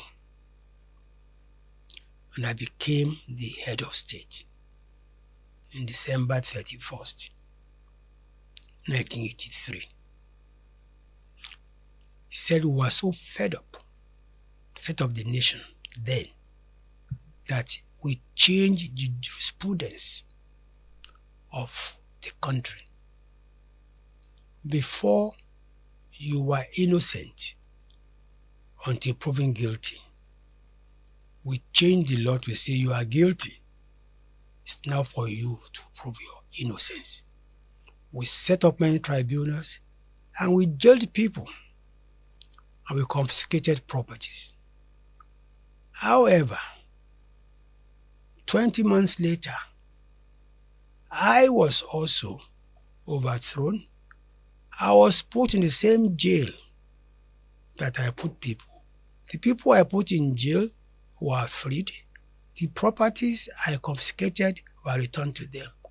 Now, and I was in detention for 33 months. Now, God has smiled on me. Fortune has smiled on me. After 4 attempts, I'm back as a president. But this time, with a parliament to contend with. And you are asking me, you are questioning why Mbaba goes slow. Of course, I have to consider every decision I'm going to take. Who was that minister that said you weren't doing well in the Federal Executive Council? But of course, I won't tell you. And actually, see, I put it there not to denigrate the minister, but actually just to show the kind of person Buhari is, that you have his back every time. Of course, it's not unusual in council meeting for us to say, well, this ministry needs to, do better, or no. So I did not put it there to denigrate him. No, I put it there to show the kind of president Buhari was. Especially, I was not at that meeting. I think I was in Washington or somewhere. You see, I used to every year, I used to go to Washington and London to address, think tanks, to address international media on topical issues. So it was one of those trips that, I think the government was under a lot of fire. And the cabinet man said, well, but we are doing enough. Probably the Minister of Information and is not doing enough. And I said, no. I just left. Before I came here, I saw him, in Washington, talking about our achievements. Well, just to tell you the kind of president he is. With him, you can go to bed with your 2 eyes closed. He allowed you to work.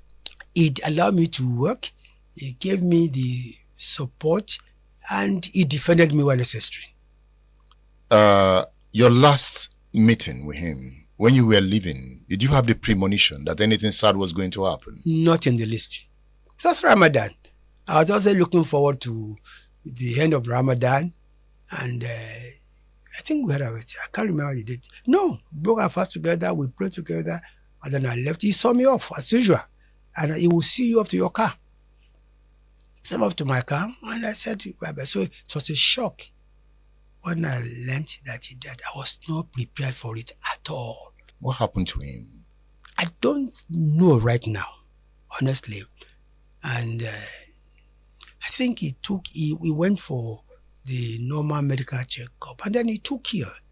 And then within 2-3 days, within a few days, fortunately he passed on. Look at what you wrote here.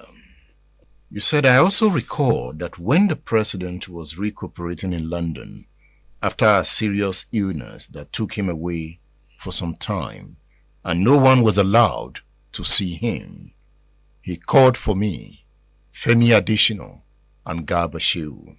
When we got to Abuja House in London, we met Abike Dabiri Erewa, Senior Special Assistant to the President on Diaspora Matters, and Loretta Onochie, Personal Assistant to the President, Online Media. The moment he saw me, his face lit up and he said, Lai, good afternoon. You are all over the place. I see you every evening in the news. He was ill and was still watching the news. He was so passionate about this country, about our country. Passionate. Very passionate and concerned. You see, when he was ill, We were not told the nature of his illness. And many people were in the dark. Including you? Including me. Minister of Information? Yes, including me. But like I said in my book, I knew it was ill, but I did not know the nature of his illness. I was told he was ill. And all of a sudden, I received a call one day that the president would want me to be in London to come and see him. Myself, Femi Adesina, and Garba Shehu. So we didn't want to attract attention, so we traveled differently. I went from Abuja, I think Femi went from Lagos, and Garba, something like that. Then we all met. When we got to London, we got to London House, and Abuja House in London. The handlers said we were invited only to know that he was alive and was recuperating. And I argued that no, if I go back home and tell them Buhari is alive and recuperating, nobody will believe me. I need evidence. I must have an interview with him. And it became quite a ding-dong. Finally, we were allowed to interview him. Who were these handlers that were preventing you? Well, you see, Mr. Obilo, for many of the security chiefs, the safety and security of the president trumps every other thing. They believe genuinely that he didn't have the stamina or the strength and that we should not stress him out. But I also argued, yes, I appreciate that, but it's in the overall interest of the country and him also. Fortunately, we were allowed to intervene, and that was what changed the narrative. People had been carrying his corpse around, declaring that he was dead. It was the first proof that he was alive, that was recuperating. But even when he came back home, for years, some people still believe it was one Jibril from Sudan, and that the man died a long time ago. That's the power of fake news and misinformation. Jibril, and they tried to prove it. It amused me. Did they think that we 42 ministers were all so stupid we would not recognize our own president? But when he came, he looked fresher. What happened? When he first came, he was quite emaciated. Yeah. But later, he put on weight. Later, he became fresher. Yes. Well, it was different from the Buhari that won the 2015 election. Well, it was not Jibril, I can assure you. But he wasn't Jibril. No, I can assure you, not Jibril. And he looked younger when he came back. What did they do to him in London? Honestly, I wish I knew. But he was in much better when he came back. He didn't want you to reply Obasanjo's letter. Yes. After Obasanjo had taken the government to the cleaners? Yes. Buhari didn't want a reply? He did not. You see, as a matter of fact, when I saw the letter, I immediately went to Femi. I said, Femi, please don't respond to Obasanjo. I want to take it personally. He said, Oga, we are meet the president too, because he has told me and Garba Shehu that we should not respond to that letter. So don't worry, leave me to him. So I went to him. So, Excellency, I want your permission to respond to Obasanjo's letter. He said, no. I said, why, sir? He looked at me. It's like, why are you questioning? I said, why, sir? He said, one, Obasanjo was my senior in the military, and I don't want any disrespect to his person. So, Excellency, this is not about the military. It's about Nigeria. It's about your administration. President Obasanjo is saying that we are not doing well. He's saying that you do not deserve a second term in office. And you want us, out of respect for a senior in the military, not to talk? So, Excellency, no, sir. It's important for us to respond. But I'll give you one guarantee, sir. I will not be disrespectful. I won't be abusive. He said, tell me how you're going to do it. Reluctantly, he agreed. Reluctantly. Very, he was not happy about it. You argued with him? I argued with him. For the first time, I argued with him. So I came back with my team. Fortunately, it was also a fake day. I already prepared my text of my press conference even before he gave me the permission. So immediately I went and addressed him. Unfortunately, I had to travel about 2 days later, so I did not even bother to know his reaction about it. I was until I think I was somewhere in the UK or somewhere, and he was in Bauchi, and he made allusion to it. And his words, like I put in this book, he said, I told Lai not to respond to Obasanjo. He disobeyed me. He went ahead. But I've been told that he did very well. That's him for you. Even when he pitied Lai Mohammed? You see, he has such respect for the military, for his seniors, that he would defend them with everything. He was still a military man? At heart, he was. At heart? Yeah. So we have to. But he said he was a Democrat. Oh, yeah. I mean, and believe me, he was a Democrat. Was he? Oh, look. If you are military at heart. Well, you see, when I say boy was a Democrat, only a Democrat would vie for election 3 times, lose, and go a 4th time. And when he got there, respected the parliament, allowed the rule of law to guide his actions, and even said that his perceived slowness was because he knew he was no longer a military head of state, but a civilian head of state. What did Obasanjo later do to the government? Did he rattle the government? Well, you know, Obasanjo too has his own audience, and Obasanjo is respected a lot internationally.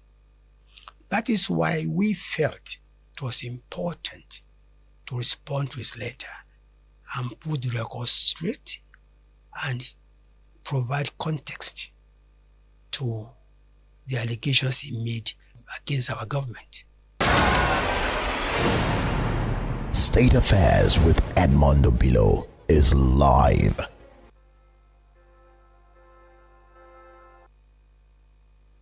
Splash FM 105.5. State Affairs with Edmondo Bilo is live.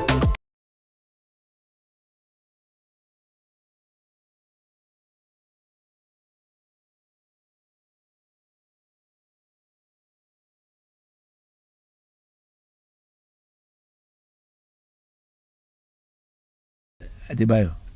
The Akintola faction prevailed? No, not at first. At first, the Awolowo faction prevailed. Then he made a decree that indeed there was only one candidate. Then this one candidate was sent to the kingmakers, the Oyomesis. The Oyomesis refused to appoint the one single candidate. They refused to appoint the one single candidate. They said they are not. So they were taken to government house and threatened that they will be shot if they do not, appoint the only candidate placed before them. So then, led by Isuola Akanwo, the Basharon of Oyo, they then said that they are prepared to die, but there is only one request they want. They want their corpses to be handed back to their families, and that they are not going to sign anything. So at that stage, Section 13 of the Chief's Law, Cap 19 of the laws of Western Nigeria were invoked. When the kingmakers are recalcitrant, you can replace them by warrant chiefs. But the government did it in a very silly way. The 5 who voted for Lamidi whose name was not on the ballot. 5 voted for a man who was not on the ballot. 2 voted for the only man on the ballot. They retained the 2 kingmakers. No other one else than Ashikpa and Laguna. And the 5 who voted against the one candidate, they replaced them with village chiefs. And the meeting took 15 minutes. All 7 of them voted for the one single candidate and declared him the Alaafin of Oyo. They then sent his paper on the 4th of September 1969. They sent his papers to the government for the government to approve. The thing remained there. Kola Balogun acted for some time, and then Gowon decided that there should be a cabinet reshuffle, and that I, whom Gowon always called me our troubleshooter, should be the one posted there. And I was posted there, and I studied the matter and found that those Warren kingmakers, the greatest insult is to remove the kingmakers. You prevent some 10 people from vying. They have the right to have their names on the ballot sent to the kingmakers. And then eventually when the kingmakers do not play ball, you then remove the kingmakers and replace them by Warren chiefs from villages. Ilekwe of Isheke, Agwo, and so on. So, I then invoke Section 21 of the Chief's Law, which states, if my memory serves me, because I committed that into memory at the time, when an appointment has been made, notwithstanding that an appointment has been made under this law in accordance with the provisions of this law and the approved and registered declaration pertaining thereto, the government may approve the said appointment or set aside the said appointment if it is satisfied that it can do so in the interest of peace, order, and good government. And then I took a memorandum to the Executive Council that all told, reviewing on December 18, 1970, reviewing all the processes, all the people who are prevented from vying, the forcing of only one candidate on the kingmakers, the threat on the kingmakers, the removal of the kingmakers and replacement by warrant chiefs who are not the traditional kingmakers or Yomisi. That in view, and also the exercise is vitiated by the fact that the secretary of the competent council, who is supposed to be to trigger out the thing, is not the one who handled it. The whole thing is null, void, and of no effect, and that the council should so approve. So the process started again. So the process then started again in accordance with the law and the rules, and all the rules were followed. They were all advertised, and then all the rules were followed one by one, and then the final cabinet meeting was taken to review the whole exercise. During the review of the whole exercise by the cabinet, General Adebayo locked the cabinet chambers. Food was provided and access to toilets, but no telephones and no access with anybody outside. The GOC, the Commissioner of Police, the head of the security, it was called NSO or something at that time, E-Branch.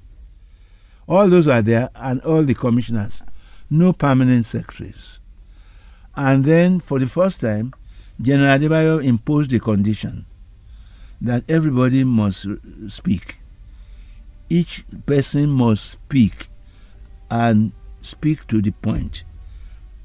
Nobody should abstain. You have to speak and say what you think of the memo. The memo was secretly constructed. It was not constructed inside the ministry. So when they spoke, the first person who was asked to speak was the GOC.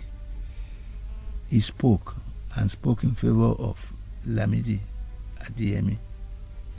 The next person was the Commissioner of Police. He spoke and did the same similarly. Then the security, NSO, he spoke and spoke in the same way. Then the commissioners. The oldest of the commissioners was a good old action group man, Dauda Shoroye Adigbenro, who was Awolowo's closest man. So Adigbenro then started to speak and said if he wanted to use political considerations, he will take a decision one way.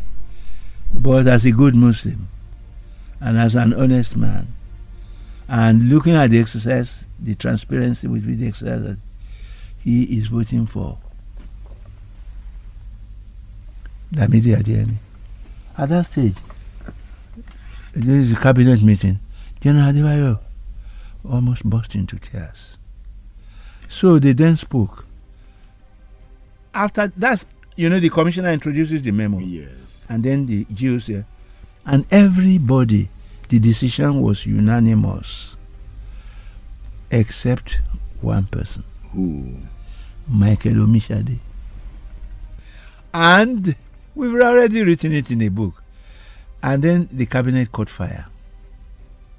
What happened? The cabinet caught fire. It's more than 12 years now, so we can relate the story. The cabinet then caught fire. Because Omishade, who is normally my in-law, said, yes, this exercise has been redone. But in all my life at the bar, I've never seen a skillfully manipulated fraud like this. Yeah. So I interrupted him. I said, whom are you alluding to? Whom are you talking about? Are you besides yourself? Are you in your right mind? Do you know who prepared the memo? Do you see my signature? Is there anything wrong with you? Then the governor said, no. I said, no, you must be patently bonkers. They said, no, this is not parliamentary language. I said, it's not parliamentary language, but what he used is not parliamentary language. This is the correct answer to his vitriol. What he said was absolute nonsense. Why must it be allowed? No, nonsense must be replied with nonsense. But eventually the tension was doused. No, you know the technique of managing tension. You know the Shakespearean technique. Something foolish must be said. A fool must come in. So I said, oh my God, oh my goodness. All right, a gentleman present here, as a mark of respect for the cabinet, I withdraw the unsavory language which I used to reply the unsavory language which Omishade had used. No, they said no, just make an apology. So I said, all right, Omishade, I still leave my sister with you in your house, because his wife is my baptismal godfather's daughter. So I said, but there's something wrong, Omishade, that you said. You said in all your years at the bar, you had never seen any fraud like this. The part that I don't like is all your years at the bar. But Edmond, he went to prison on account of treasonable felony. With Awolowo. Yes, he went to prison. So I said, Your Excellency, GOC, this man is my in-law. I withdraw everything I've said on behalf of on account of this cabinet. But I want everybody here to take judicial notice of the fact that this man spent more time, he has spent more years behind the bar than at the bar. So everybody roared into laughter. He has spent more years behind.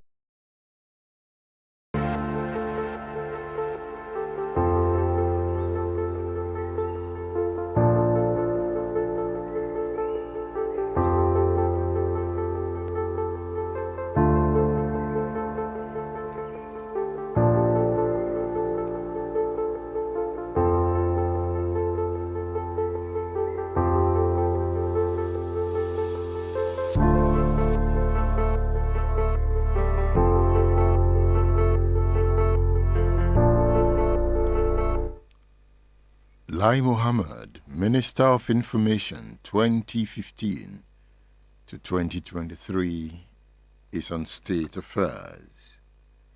In his new book, Headlines and Soundbite, Lai Mohammed takes us into the Buhari presidency. Did Lai Mohammed say there was no massacre at Lekki Gate? All right, you wait for that interview. Chapter 1 of the book is on Muhammadu Buhari, friend, mentor, and boss. Chapter 2 is entitled Changing the Narrative, a journey into Boko Haram's former strongholds. Lai Mohammed did not tell his wife that he was going into Boko Haram's stronghold. I asked him why. He said his wife would stop him, because the wife might think he was going to commit suicide by going into Boko Haram strongholds. But he went in and he came out. That story is on Edmondo Bilo's YouTube page. So go on YouTube and enjoy the story of Lai Mohammed going to Boko Haram's hotbed. Chapter 4 is about town hall meeting, bringing government to the people. He also has a chapter on his media tour of government projects. Chapter 7 is Bring Back Our Girls.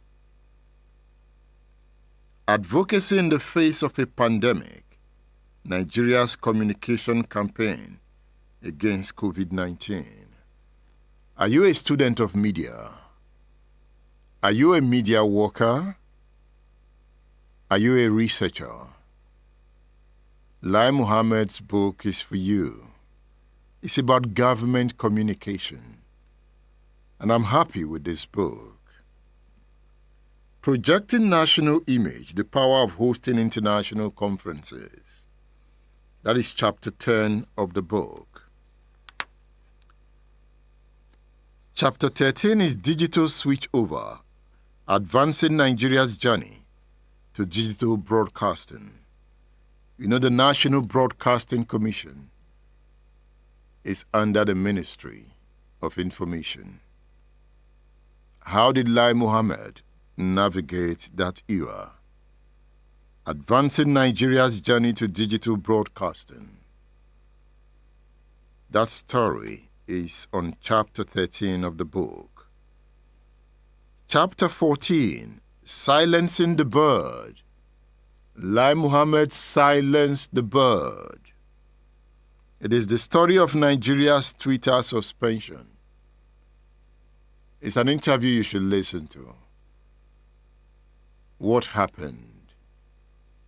Lai Mohammed says it all in my interview with him. End SARS, a massacre without bodies. How? Did Lai Mohammed say that? End SARS, a massacre without bodies. What about if there was no massacre? What about if there was no massacre? What do you think? Was there massacre at Lekki? What about if there was no massacre? Was there massacre? You have to wait for that interview. So subscribe to Edmondo Bilo's YouTube channel. That interview will be dropping soon. Lai Mohammed on End SARS. I recommend Lai Mohammed's book to you, The Headlines and Soundbites. You'll find the book on udarabooks.com. udarabooks.com. You can also get it through Udara Books WhatsApp number 080 18449. 080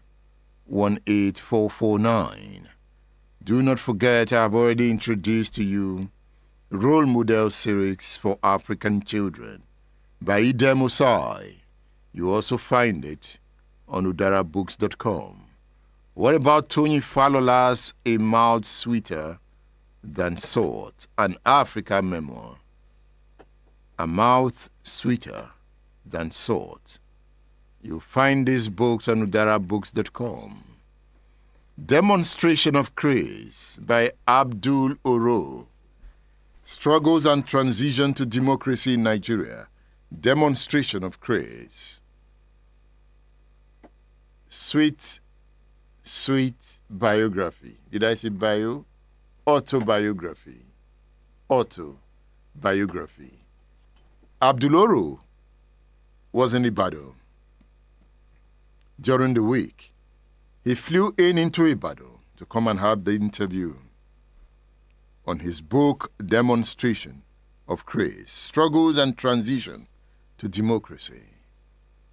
You remember Abdul Oro of the CLO, Civil Liberties Organization, the guys that fought Abacha? Abdul Oro. Abdul Oro has written his autobiography, big book, full of history. That is why it's big.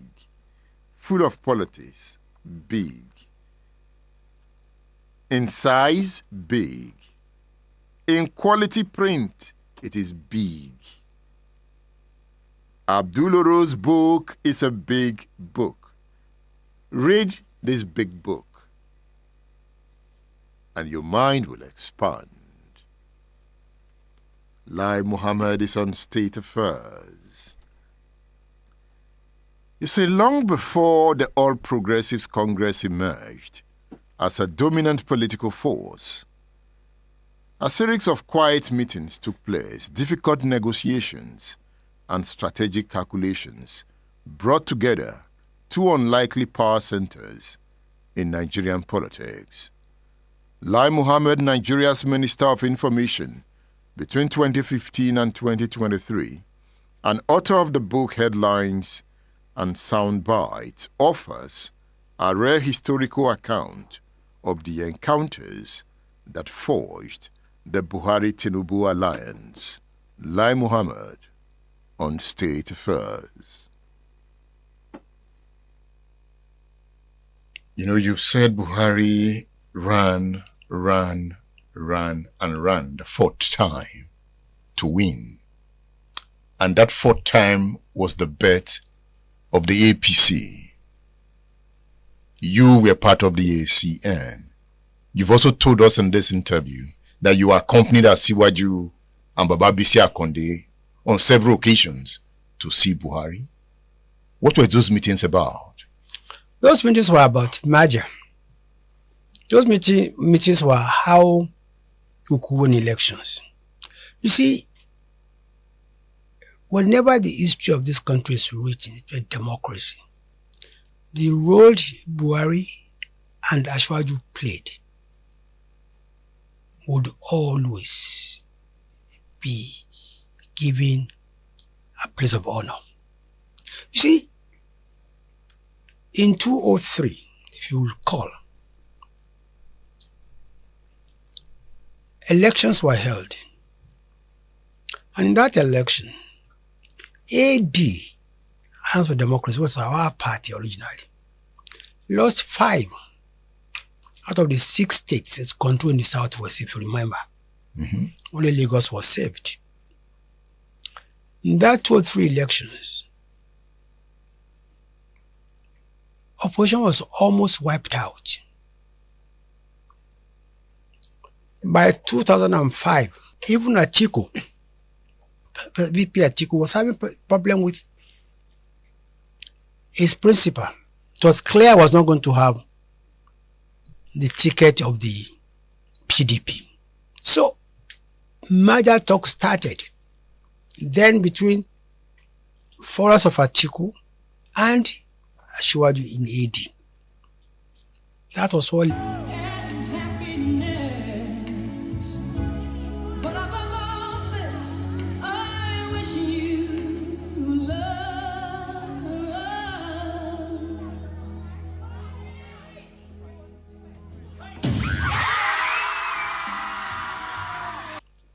Action Congress. By this time, AD was already in conflict of course, yes, against itself. Well, by this time, I would say AD was almost dead Uh-huh. because of the 6 states were able to retain only one, and we lost many members in parliament.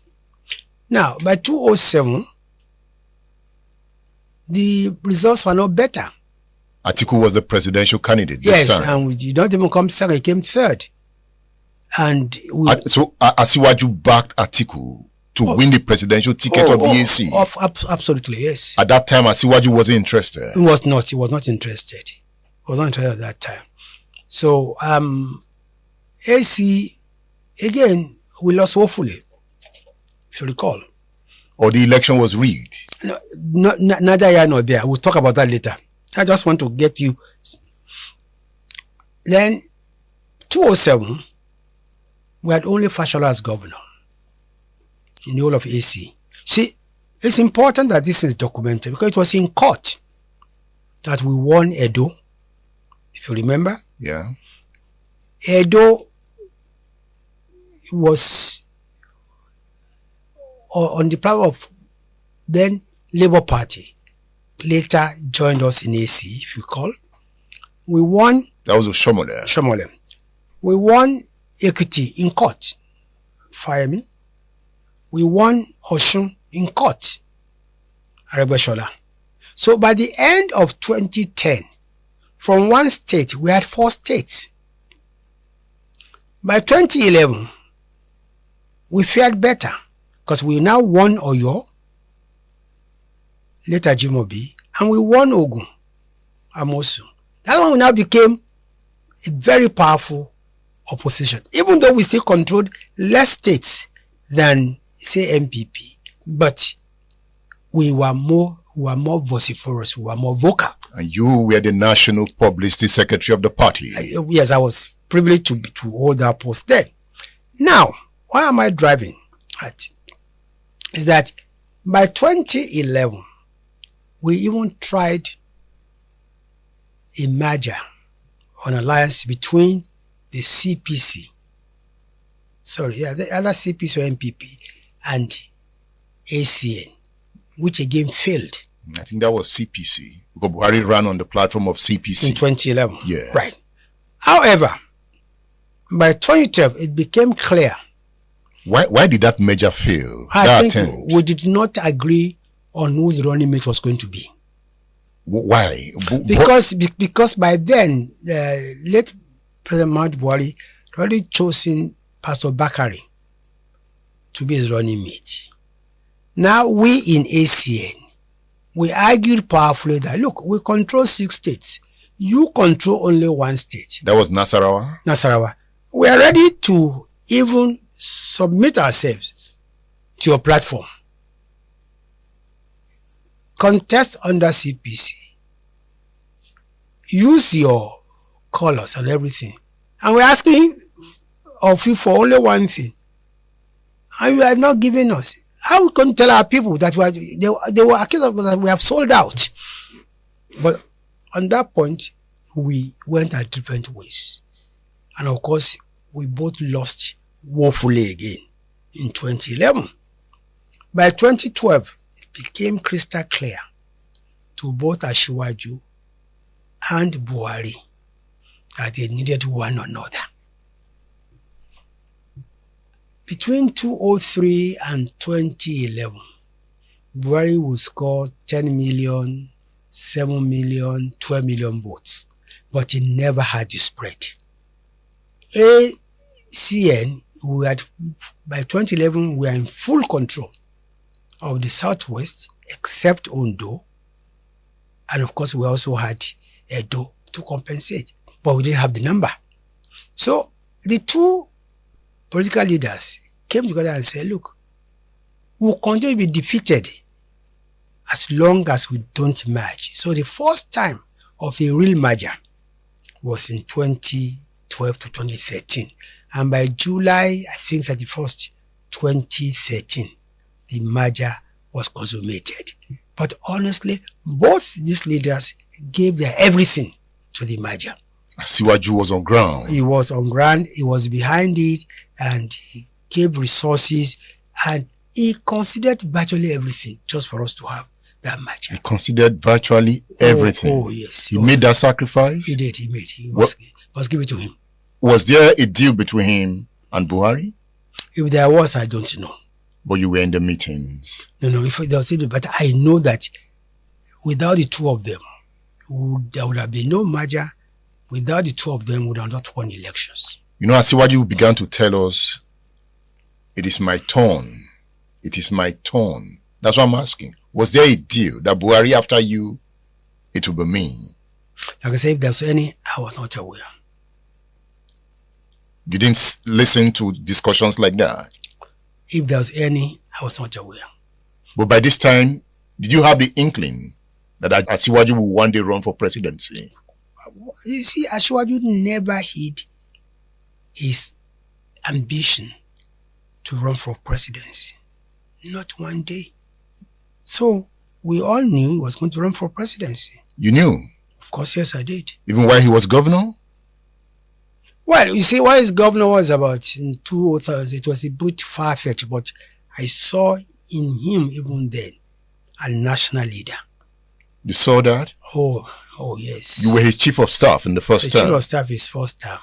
And I was his confidant for a very long time. So I saw that he is not a man who was thinking in terms of 4 years or 8 years. He thinks long term? His romance was, Nigeria was lifelong. You know, they say it's strategic. Is it strategic? Very strategic. Very strategic. It's another word for strategy. He is strategy. What drives him? Very interesting question. You know, Asiwaju, in many respects, probably an enigma. Sometimes, most times rather, he will see what we do not see. Asiwaju will invest in people and places that will not yield fruits until about 5-6 years later, and will never stop. Asiwaju is not the kind of person that will draw his support for you because you have lost the election. No. He will still encourage you. And he had a bet, and I think it's always been underestimated by his opponents. Why do you think so? You see, Asiwaju is such a warm person. Asiwaju is such a charismatic fellow, but he is very strategic, and he really understands Nigerian politics better than most people will give it to him. When the discussions of the merger were going on, were you convinced Buhari was going to win? Well, you know, they say in politics, ẹni mọjọ́ wò ló mọjọ́ ikú. In other words, you cannot predict accurately the outcome of any election, especially in Nigeria. But one thing was clear, that by 2015 election, the forces ranged against PDP were too strong for PDP to survive. Not only do we have a merger of AMPP, CPC, and ACN, but later we were joined by 5 PDP governors of Rivers, Kwara, Kano, Sokoto, and Adamawa in Yako. That, to me, turned the table. When we had Rivers, we had Kano, with its huge population, we had Sokoto, we had Kwara, we had Adamawa. State Affairs with Edmondo Bilo is live.